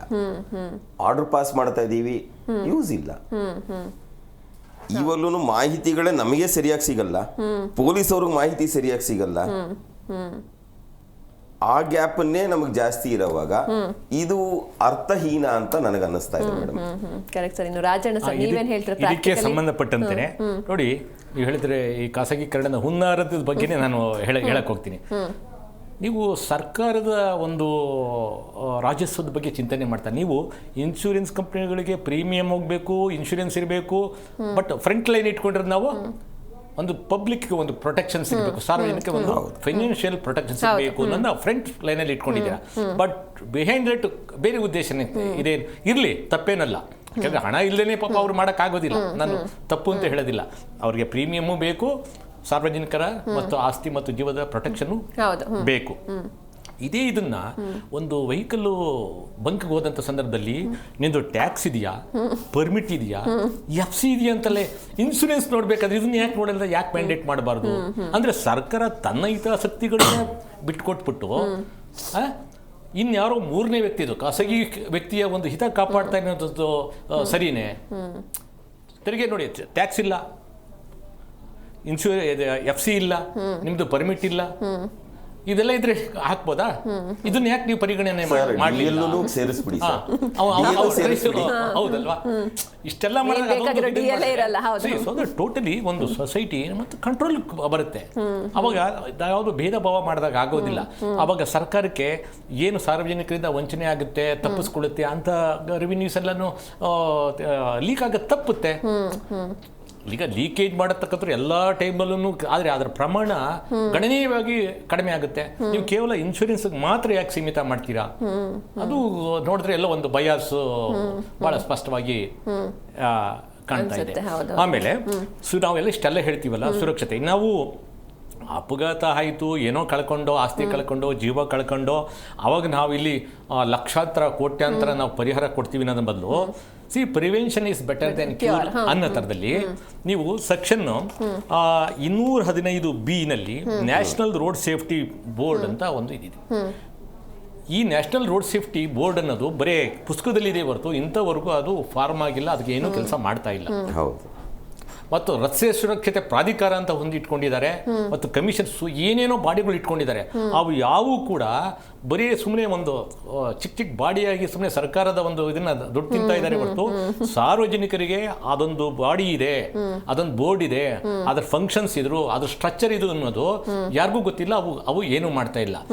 ಒಂದು ಭಾಗನ ಕನಿಷ್ಠ ಸಾರ್ವಜನಿಕರಿಗೆ ಎಜುಕೇಶನ್ ಕೊಡ್ತಕ್ಕಂಥ ಒಂದು ಪ್ರಾಮಾಣಿಕ ಪ್ರಯತ್ನ ಏನಾದರೂ ಮಾಡ್ತಿದ್ದಾರಾ? ಕಾನೂನಲ್ಲಿದೆ. ಇದರಲ್ಲಿ 215B ಸಬ್ಸೆಕ್ಷನ್ 2G ನಲ್ಲಿ ಬಹಳ ಸ್ಪಷ್ಟವಾಗಿ ಹೇಳುತ್ತೆ, ಸಾರ್ವಜನಿಕರಿಗೆ ಎಜುಕೇಶನ್ ಮಾಡಬೇಕು ನೀವು ಇದ್ರ ಬಗ್ಗೆ ಅಂತ. ನೀವು ಇಲ್ಲಿ ಕೋಟಿ ಖರ್ಚು ಮಾಡ್ತೀರಲ್ಲ, ಅಲ್ಲಿ ಕೆಲವೊಂದು ಲಕ್ಷ ಒಂದು ಸಾವಿರಗಳಲ್ಲಿ ಖರ್ಚು ಮಾಡಿ, ಅಲ್ಲಿಗೆ ಜೀವ ಉಳ್ಕೊಳ್ಳುತ್ತೆ, ಸಾರ್ವಜನಿಕರಿಗೆ ಎಜುಕೇಶನ್ ಕೊಟ್ಟಂಗಾಗುತ್ತೆ, ಅವೇರ್ನೆಸ್ ಕೊಟ್ಟಂಗಾಗುತ್ತೆ ಅಂತ ಯಾವ್ದು ಕಾರ್ಯಕ್ರಮಗಳಿಗೆ ನೀವು ಹಣ ವಿನಿಯೋಗ ಮಾಡ್ತಕ್ಕಂಥದ್ದನ್ನ ಬಿಟ್ಬಿಟ್ಟು ಇಲ್ಲಿ ನೀವು ಸಾಯಿರಿ, ಸತ್ ಮೇಲೆ ನಿಮ್ಗೆ ಇಷ್ಟು ಪರಿಹಾರ ಕೊಡ್ತೀವಿ ಅನ್ನೋದನ್ನ, ಇದು ಯಾವ ಧರ್ಮ? ಜೀವನೂ ಹೋಯ್ತು, ಸರ್ಕಾರದಾಗಿರೋ ಖಜಾನೆ ದುಡ್ಡು ಕಳ್ಕೊಂಡು. ಇದು ಯಾಕೆ? ಅದಕ್ಕೆ ಬದಲು ನೀವು ಈ ಕೆಲಸ ಯಾಕೆ ಮಾಡ್ತಾ ಇಲ್ಲ? ಇದು ಕಾನೂನಲ್ಲಿ ಇದೆಯಲ್ಲ, ಇದು ಯಾಕೆ ಕೋರ್ಟ್ ಗಮನ ಹರಿಸಬಾರ್ದು ಇದನ್ನ? ಇದು ಉತ್ತಮವಾದಂತಹ ಇದಲ್ವಾ? ಸಲಹೆಗಳು ಇದ್ರೆ ಈ ರೀತಿ ಕೊಡ್ಬೋದಲ್ವಾ? ಮತ್ತೆ ಖಂಡಿತ ಹಾಗೆ ನೋಡಿದ್ರೆ ಇನ್ನೊಂದು ರೂಲು ಇದೆ, ಮಿನಿಮಮ್ ಇಷ್ಟು ಓದಿರ್ಲೇಬೇಕು ನಾನು DL ಅಪ್ಲೈ ಮಾಡೋದಿಕ್ಕೆ ಅನ್ನೋದು ಒಂದು ಕಾನೂನು ಇದೆ. ಇತ್ತು, ಅದನ್ನ ತೆಗೆದಾಕೋದು ಅದನ್ನ 8ನೇ ಕ್ಲಾಸ್ ಕಡ್ಡಾಯವಾಗಿ ಒಂದು ಸಾರಿಗೆ ವಾಹನವನ್ನ ಓಡಿಸಬೇಕಾದ್ರೆ 8ನೇ ಕ್ಲಾಸ್ ಉತ್ತೀರ್ಣ ಆಗಬೇಕು ಅಂತ ಒಂದು ಕಾನೂನು ಇತ್ತು, ಅದನ್ನ ತೆಗೆದುಹಾಕಿದ್ರು. ನೋಡಿ, ಇವತ್ತು ಒಂದೇ ಒಂದು ಎಜುಕೇಶನ್ ಏನು ಬೇಕೇ ಆಗಿಲ್ಲ ಅನ್ನೋದು ಓನ್ಲಿ ರಾಜಕೀಯ ಇದಕ್ಕೆ ಅಷ್ಟೇನೆ. ಇನ್ನು ಮಿಕ್ಕಿದಕ್ಕೆಲ್ಲ ಇತ್ತು. ಈ ಡ್ರೈವರ್ಗೆ ಅಟ್ಲೀಸ್ಟ್ ಒಂದು ಎಜುಕೇಶನ್, ಒಂದು ಒಳ್ಳೆ ಇದಿತ್ತು, ಅವ್ರು ಅಟ್ಲೀಸ್ಟ್ ಅವನಿಗೆ ನಂಬರ್ಗಳು ಅಥವಾ ಆ ಸಿಂಬಾಲಿಕ್ ಇದನ್ನ ಅರ್ಥ ಮಾಡ್ಕೊಳ್ಳೋದು, ಕೆಲವು ರೀಜನಲ್ ಲ್ಯಾಂಗ್ವೇಜು ಮತ್ತು ಇಂಗ್ಲಿಷ್ ಲ್ಯಾಂಗ್ವೇಜ್ ನ ಕನಿಷ್ಠ ಅರ್ಥ ಮಾಡ್ಕೊಳ್ಳೋ ಒಂದು ಲ್ಯಾಂಗ್ವೇಜ್ ನ ಕಲಿಬೇಕು ಅನ್ನೋ ಒಂದು ಮ್ಯಾಂಡೇಟ್ ಇತ್ತು. ಇಲ್ಲ, ಅದನ್ನ ತೆಗೆದಾಕ್ಬಿಟ್ರು. ಅವನು ಕೂಡ ಹೇಗೆ ಇವತ್ತು ನಮ್ಮ ರಾಜಕೀಯದ ವ್ಯಕ್ತಿಗಳಿಗೆ ಜ್ಞಾನ ಇದೆಯೋ, ಆ ಡ್ರೈವರ್ಗೂ ಅಷ್ಟೇ ಜ್ಞಾನ. ಆಕ್ಚುಲಿ ಅವ್ನಿಗೆ ಇನ್ನೂ ಜ್ಞಾನ ಹೆಚ್ಚಿಗೆ, ಇವ್ರಿಗಿಂತ ಹೆಚ್ಚಿಗೆ ಇರುತ್ತೆ. ನೋಡಿ, ಆ ಜ್ಞಾನನೂ ತೆಗೆದಾಕ್ಬಿಟ್ಟು ಇಲ್ಲಿ ಪರಿಹಾರ ಕೊಡೋದ್ರಲ್ಲಿ ಏನ್ ಅರ್ಥ ಇದೆ? ಸರ್, ಈಗ ಮತ್ತೊಂದ್ ಕಡೆ ಈಗ DL ಮಾಡಿಸ್ಬೇಕು ಅಂತ ಅಂದ್ರೆ ಈಗ ಡ್ರೈವಿಂಗ್ ಸ್ಕೂಲ್ಸ್ಗಳು ಅದ್ರ ಥ್ರೂ ಹೋದ್ರೆ ಅಲ್ಲಿ RTOಗಳಿಗೆ ಅಂದ್ರೆ ಏನು ಡ್ರೈವಿಂಗ್ ಸ್ಕೂಲ್ ಇವಾಗ ಏನು ಸ್ಟ್ಯಾಂಡರ್ಡ್ಸ್ ಇದೆಯಲ್ಲ, ಅದರಿಂದ ಯಾವುದೇ ಪ್ರಯೋಜನ ಇಲ್ಲ. 10 ಗಂಟೆನಲ್ಲಿ ಈಗ ಸಿಲೆಬಸ್ ಏನ್ ಕೊಟ್ಟಿದ್ದಾರೆ ನಮ್ಮ ಕೇಂದ್ರ ಸರ್ಕಾರದ ಒಂದು ನಿಯಮಾವಳಿ ಪ್ರಕಾರ 10 ಗಂಟೆ ಕಲ್ತ್ಬಿಟ್ಟು ಅಷ್ಟೇ ಕೊಡಿ, ಸಿಲೆಬಸ್ ಅಷ್ಟೇ ಇರೋದು. ಒಂದು 30 ದಿವಸದಲ್ಲಿ 10 hours ನೀವು ಪ್ರಾಕ್ಟೀಸ್ ಮಾಡಿದ್ರೆ ನಿಮಗೆ ಲೈಸೆನ್ಸ್ ಪ್ರಾಕ್ಟೀಸ್ ಟ್ರೈನಿಂಗ್ ಸಾಕಾಗುತ್ತಾ? ತರಬೇತಿ ಸಾಕಾಗುತ್ತಾ? ಇಲ್ಲ. ನೀವೊಂದು ಸಣ್ಣ ಒಂದು ಕೋರ್ಸ್ ಮಾಡಬೇಕಾದ್ರೆ ಎಷ್ಟೋ 3 ತಿಂಗಳು 6 ತಿಂಗಳು 1 ವರ್ಷ ಇದ್ರೆ ಕಲಿತೀವಿ ಅಲ್ವಾ? ಒಂದು ವರ್ಷದಲ್ಲಿ ಎಷ್ಟು ಕಲಿತೀವಿ? ಎಷ್ಟೋ ಪಾಠಗಳು ಇಟ್ಟಿರ್ತಾರೆ. ಆ ಪಾಠಗಳನ್ನ ಕಲ್ತ್ಬಿಟ್ಟು ಒಂದು ವರ್ಷದಲ್ಲಿ ಒಂದು ಪರೀಕ್ಷೆ ಬರೆದ್ಬಿಟ್ಟು ಈ ವರ್ಷ ನನಗೆ 35 ಬಂತು ಅಂತ ಹೇಳ್ತೀವಿ, ಹೌದಲ್ಲ? ಅಂಥದ್ರಲ್ಲಿ ಒಂದು ಸಾರ್ವಜನಿಕ ರಸ್ತೆಯಲ್ಲಿ ಬಹಳ ಒಂದು ಕ್ಲಿಷ್ಟಕರವಾಗಿರ್ತಕ್ಕಂಥ ಸನ್ನಿವೇಶದಲ್ಲಿ ವೆಹಿಕಲ್ ನಾವು ಡ್ರೈವ್ ಮಾಡಬೇಕಾದ್ರೆ ಅವ್ರಿಗೆ ಒಂದು ಒಳ್ಳೆ ತರಬೇತಿ ಬೇಕು. ಒಂದು ಸರ್ಟಿಫೈಡ್ ಡ್ರೈವಿಂಗ್ ಸ್ಕೂಲ್ಸ್ ಎಲ್ಲಾದ್ರೂ ಇದಾವ ದೇಶಾದ್ಯಂತ? ಎಲ್ಲೂ ಇಲ್ಲ. ಅದಕ್ಕಾಗಿ ಒಂದು ಡೆಡಿಕೇಟೆಡ್ ಏನಾದ್ರು ಟ್ರ್ಯಾಕ್ ಮಾಡಿದಾರ, ಅದಕ್ಕೆ ಇನ್ಫ್ರಾಸ್ಟ್ರಕ್ಚರ್ ಮಾಡಿದಾರ? ಏನೂ ಇಲ್ಲ. ಇಟ್ ಇಸ್ ಓನ್ಲಿ ಬಾಯಲ್ಲಿ ಹೇಳ್ತಾರೆ ಹೊರತು ಮಾತೆತ್ತಿದ್ರೆ ಯಾವುದೋ ಒಂದು RTO ಆಫೀಸೋ ಪೊಲೀಸೋ ಬೈಯೋದನ್ನ ಬಿಟ್ಟರೆ ಅದಕ್ಕೆ ಬೇಕಾದಂಥದ್ದು ಕಾನೂನುಗಳು ಸರಿಯಾಗಿ ನೀವು ಕಾನೂನು ಮಾಡಿರ್ತಕ್ಕಂಥದ್ದೇ ನೀವು 30 ದಿವಸದಲ್ಲಿ ಅವನು ಎಲ್ಲೆಲ್ಲಿ ತೆಗೆದುಕೊಂಡು ಈಗ ನೋಡಿ ಎಲ್ಲೆಲ್ಲಿ ಏನಿಲ್ಲ ಇವಾಗ RTO ಆಫೀಸ್ಗೆ ಬರೋಗಿಲ್ಲ, ನೀವೇ ಸೆಲ್ಫ್ ಇದನ್ನ ಮಾಡ್ಕೋಬಹುದು ಆನ್ಲೈನ್. ಅದನ್ನೆಲ್ಲ ಒಂಥರ ಒಂದು ರೀತಿ ನಾವು ಭ್ರಷ್ಟಾಚಾರನ ಕಡಿಮೆ ಮಾಡೋ ಒಂದು ಇದರಲ್ಲಿ ಅಂತ ಇವ್ರು ಹೇಳ್ತಾರೆ. ನೀವು ಇದರಲ್ಲಿ ನೀವು ಜನಗಳ ಜೀವನ ಜೊತೆ ಆಟ ಆಡ್ತಾ ಇದ್ದೀರಾ, ಅವರ ಒಂದು ನಾಲೆಡ್ಜ್ನೇ ಡಿಗ್ರೇಡ್ ಮಾಡ್ತಾ ಇದ್ದೀರಾ. ಹಾಗಂತಬಿಟ್ಟು ನಾನು ಯಾವುದೇ ಒಂದು ಕಚೇರಿ ಪರವಾಗಿ ಅಧಿಕಾರಿಗಳ ಪರವಾಗಿ ಮಾತಾಡ್ತಾ ಇಲ್ಲ. ನೀವು ಎಲ್ಲಿ ಸಮಸ್ಯೆ ಇದೆ ಅಲ್ಲಿ ನೀವು ಕರೆಕ್ಷನ್ ಮಾಡಬೇಕು, ಅಲ್ಲಿ ಎಲಿವೇಟ್ ಮಾಡಬೇಕು. ಅಲ್ಲೇನೋ ಒಂದು ಆಗುತ್ತೆ ಅಂತಂದ್ರೆ ನಾವು ಅಲ್ಲಿ ಹೋಗೋದೇ ಇಲ್ಲ ಅಂತಂದ್ರೆ ಅದಲ್ಲ, ಅಲ್ಲಿರ್ತಕ್ಕಂಥ ಸರಿಪಡಿಸಿ ನಾನು ಇನ್ನೇನೋ ಒಂದು ಹೊಸದಾಗಿ ವಿಶೇಷವಾಗಿ ತ್ರಿಶಂಕು ಸ್ವರ್ಗವಪ್ಪನ್ ಅದಲ್ಲ. ಈಗ ಇರ್ತಕ್ಕಂಥ ಸಾರಿಗೆ ಇಲಾಖೆ ಇರ್ತಕ್ಕಂಥ ಒಂದು ಡ್ರೈವಿಂಗ್ ಲೈಸೆನ್ಸ್ ಸಿಸ್ಟಮ್ ಅಲ್ಲಿ ಏನು ಬದಲಾವಣೆ ತರಬೇಕು, ಇವ್ರು ಏನು ಬದಲಾವಣೆ ತಂದಿದ್ದಾರೆ ಗೊತ್ತಾ? ಮೊದಲು ಪಬ್ಲಿಕ್ ರೋಡಲ್ಲಿ ಗಾಡಿ ಡ್ರೈವಿಂಗ್ ಟೆಸ್ಟ್ನ ಮಾಡ್ತಾರೆ. ಈಗೇನು ಮಾಡಿದ್ದಾರೆ ಗೊತ್ತಾ? ಆಟೋಮೇಟೆಡ್ ಡ್ರೈವಿಂಗ್ ಟ್ರ್ಯಾಕ್ ಅಂತ ಹೇಳ್ಬಿಟ್ಟು 5 ಕಿಲೋಮೀಟರ್ ಸ್ಪೀಡಲ್ಲಿ ಈ ಥರ ಹೋಗ್ಬಿಟ್ಟು ಜಸ್ಟ್ ಯೋಚನೆ ಮಾಡಿ, ನೀವು 5 ಕಿಲೋಮೀಟರ್ಲಿ ಟೆಸ್ಟ್ ತಗೊಂಡು ನಿಮಗೆ ಅದು ಬಂದರೆ ಅದೆಲ್ಲ ಕಂಪ್ಯೂಟರ್ಲೇ ಕೊಟ್ಬಿಡುತ್ತೆ. ಏನಲ್ಲಿ ನೀವು ಪಾಸ್ ಅಥವಾ ಫೇಲ್ ಅಂತ ಕೊಟ್ಬಿಡುತ್ತೆ. It is a only skill test ಮಾಡುತ್ತೆ ಕೊಡುತ್ತೆ. ಅದಾದಮೇಲೆ ನಾವು ಡ್ರೈವಿಂಗ್ ಟೆಸ್ಟ್ನ ಬೇರೆ ನಮಗೆ ವ್ಯವಸ್ಥೆ ಏನೂ ಇಲ್ಲ. ಅಲ್ಲೇನು ಸಿಸ್ಟಮಲ್ಲಿ ಪಾಸ್ ಅಂದರೆ ಪಾಸು, ಫೈಲ್ ಅಂದರೆ ಫೈಲು. ಇಷ್ಟು ಬಂದಮೇಲೆ ನಾವು ಎಂಥ ಸನ್ನಿವೇಶದಲ್ಲಿ ವಾಹನಗಳನ್ನು ಚಾಲನೆ ಮಾಡ್ತಾ ಇದ್ದೀವಿ ಇವತ್ತು, ಎಂಥ ಕ್ಲಿಷ್ಟಕರವಾದಂಥ ಪರಿಸ್ಥಿತಿಯಲ್ಲಿ ಓಡಿಸ್ತಾ ಇದ್ದೀವಿ. ನೀವು ಲೈಸೆನ್ಸ್ ತಗೋಬೇಕಾದ್ರೆ ಬಹಳ ಸುಲಭವಾಗಿ ಆಗಬೇಕು ಅಂತೀರಾ, ಗಾಡಿ ಓಡಿಸ್ಬೇಕಾದ್ರೆ ನಮಗೆ ಟಫೆಸ್ಟ್ ಸಿಚುಯೇಷನ್ ನಾವು ಹ್ಯಾಂಡಲ್ ಮಾಡಬೇಕು ಅನ್ನೋದಾಗ ಟೋಟಲಿ ಇವೆರಡು ತದ್ವಿರುದ್ಧ ಅಲ್ವೇ? ಮತ್ತೆ ಇದು ತದ್ವಿರುದ್ಧ ಇದೆ ಅಂತಂದಾಗ ನಮ್ಮ ಆಲೋಚನೆಗಳು ಮತ್ತು ನಮ್ಮ ಮಾರ್ಗಗಳೇ ಸರಿ ಇಲ್ಲ ಅಂತಂದಾಗ ಇದಕ್ಕೆ ಏನು ಅನ್ನೋದು ನಾವು ದಾರಿ ಕಂಡುಹಿಡಿಬೇಕೇ ಹೊರತು ಅದು ಬಿಟ್ಬಿಟ್ಟು ಲಂಚ ಕೊಡ್ತಾರೆ ಗಾಡಿ ಡ್ರೈವ್ ಏನು ನಿಮ್ಮ ಸಿಲೆಬಸ್ಸಲ್ಲಿ ಇಟ್ಟರೆ 10 ಅವರ್ಸ್ಗೆ ನೀವು ಟ್ರೈನಿಂಗ್ ಕೊಡಬೇಕು ಅಂತ ಹೇಳಿದ್ದೀರಾ. 30 ದಿವಸದಲ್ಲಿ ನಿಮಗೆ ಲೈಸೆನ್ಸ್ನೇ ತಗೋಬೇಕು ಅಂತ ಹೇಳ್ತಾರೆ. ಅಷ್ಟಕ್ಕೆ ಎಷ್ಟು ಏನು ಕಲಿಯೋಕ್ಕಾಗುತ್ತೆ? ಮಾಡಿ ಏನೋ ಸರ್ಟಿಫೈಡ್ ಡ್ರೈವಿಂಗ್ ಸ್ಕೂಲ್ಸ್ ಮಾಡಿ, ಅದಕ್ಕೊಂದು 6 ತಿಂಗಳು ಕೋರ್ಸ್ ಮಾಡಿ. ನೀವೇನೋ ಸಣ್ಣ ಪುಟ್ಟ ಕೋರ್ಸ್ಗೆ ಎಷ್ಟು ಲಕ್ಷಾಂತರ ರೂಪಾಯಿ ಕೊಡ್ತೀರಿ. ಡ್ರೈವಿಂಗ್ ಇದಕ್ಕೆ ಒಂದು ಸ್ಟ್ಯಾಂಡರ್ಡ್ ಒಂದು ಸ್ಟ್ಯಾಂಡರ್ಡ್ಸ್ ಚೇಂಜ್ ಮಾಡಿ. ಈ 50-60 ವರ್ಷದಿಂದ ಇದ್ದಂಥ ಒಂದು ಏನು ರೂಲ್ಸ್ ರೆಗ್ಯುಲೇಷನ್ ಇತ್ತಲ್ಲ ಅದೇ ಸ್ಟ್ಯಾಂಡರ್ಡ್ಸ್ ಇಟ್ಕೊಂಡಿದ್ದೀರಿ. ಈಗ ಈ ಆಟೋಮೆಟಿಕ್ ಡ್ರೈವಿಂಗ್ ಟ್ರ್ಯಾಕ್ ಅಂತ ತಗೊಂಬಂದು ಅದು ಇನ್ನೂ ಡಿಗ್ರೇಡ್ ಆಯ್ತೇ ಹೊರತು ನೋಡೋದಕ್ಕೆ ನಿಮಗೆ ಆ ಥರ ಕಾಣುತ್ತೆ.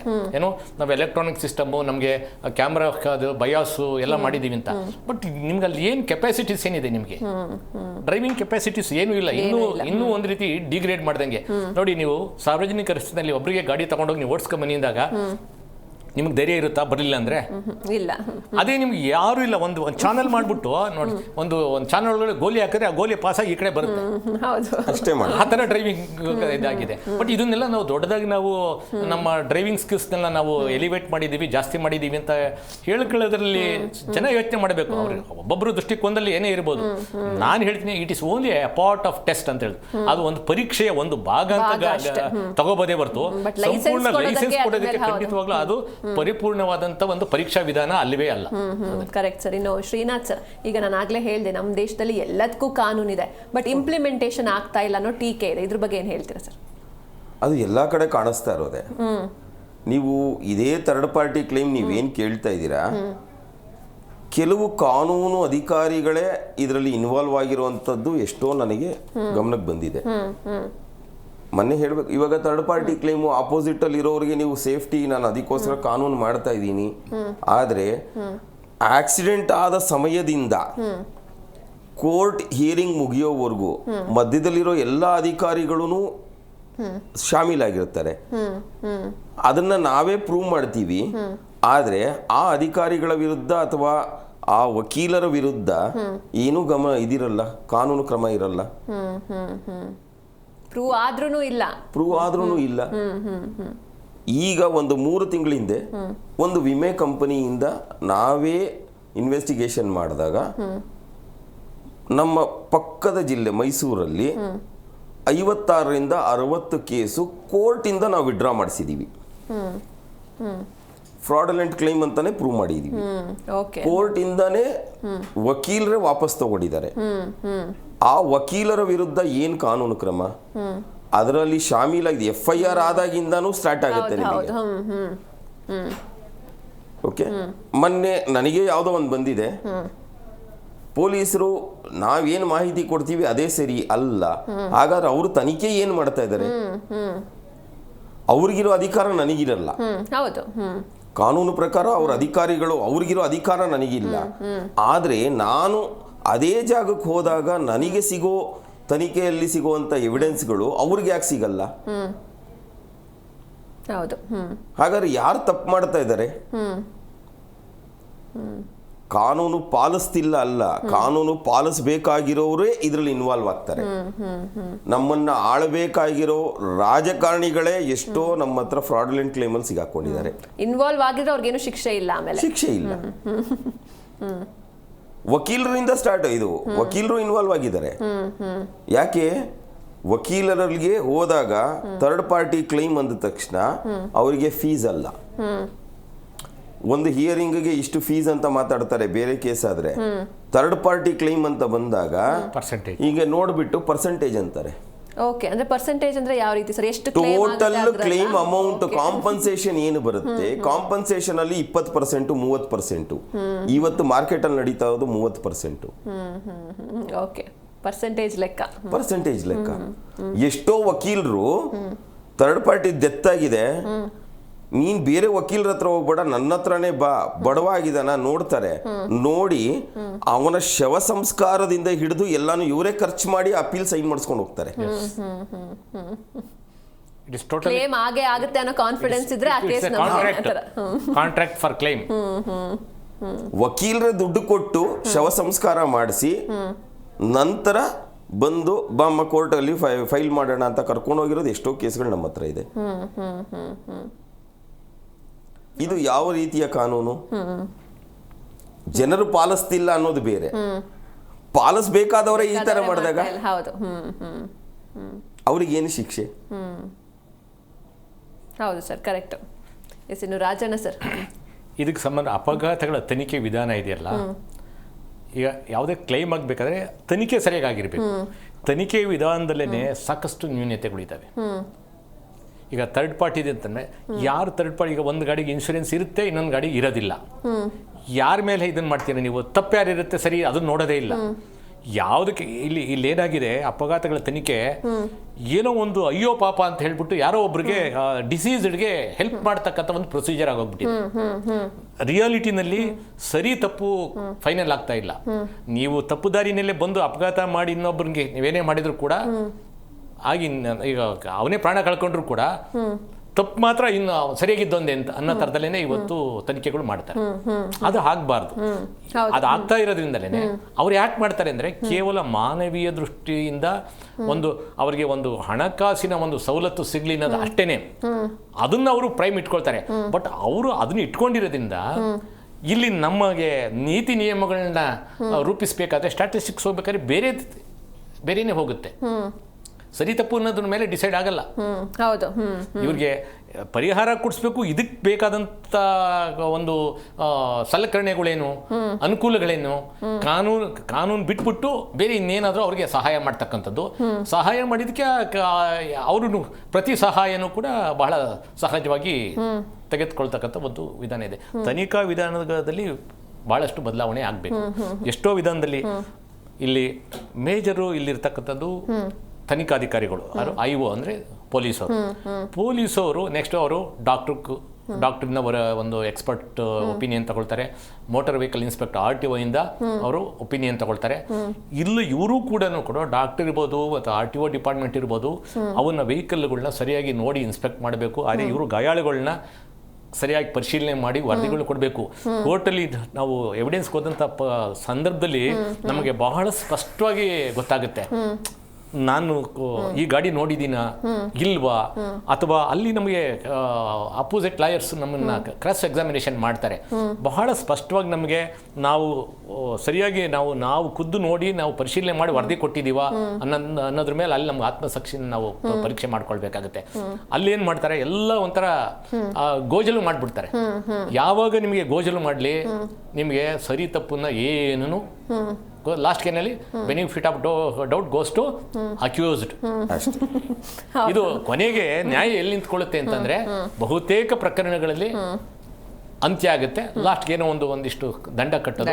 ಅಲ್ಲಿಗೆ ಇಷ್ಟು ಶ್ರಮ ಅಂದರೆ ನಾವು ಕಾನೂನು ಏನು ವಾಸ್ತವಿಕತೆಯಲ್ಲಿ ನಾವು ಕಾನೂನುಗಳಿದೆ, ಈ ಎಲ್ಲ ಕಾನೂನುಗಳು ಮತ್ತು ಮುಂದೆ ಏನು ನಾವು ತಿದ್ದುಪಡಿ ತರಬೇಕಿದೆಯಲ್ಲ, ಆ ತಿದ್ದುಪಡಿ ತರಬೇಕಾದಂಥ ಒಂದು ಕಾನೂನುಗಳನ್ನೇ ದಾರಿ ತಪ್ಪೋಗ್ತವೆ. ಯಾಕೆಂದ್ರೆ ನಾವು ಇಲ್ಲೇ ದಾರಿ ತಪ್ಪಿಸ್ಬಿಟ್ಟಿರ್ತೀವಲ್ಲ. ಹೌದು ಸರ್, ಇಲ್ಲೇ ದಾರಿ ತಪ್ಪಿಸ್ಬಿಟ್ಟಿದ್ದೀವಿ. ನಮಗೆ ಅಲ್ಲಿ ಸ್ಟ್ಯಾಟಿಸ್ಟಿಕ್ಸ್ ಪ್ರಕಾರ ನಮಗೆ ಅಲ್ಲಿ ಹೇಳ್ತಾ ಇರೋದೇ ಬೇರೆ, ವಾಸ್ತವಿಕತೆನೇ ಬೇರೆ ಇರ್ತದೆ.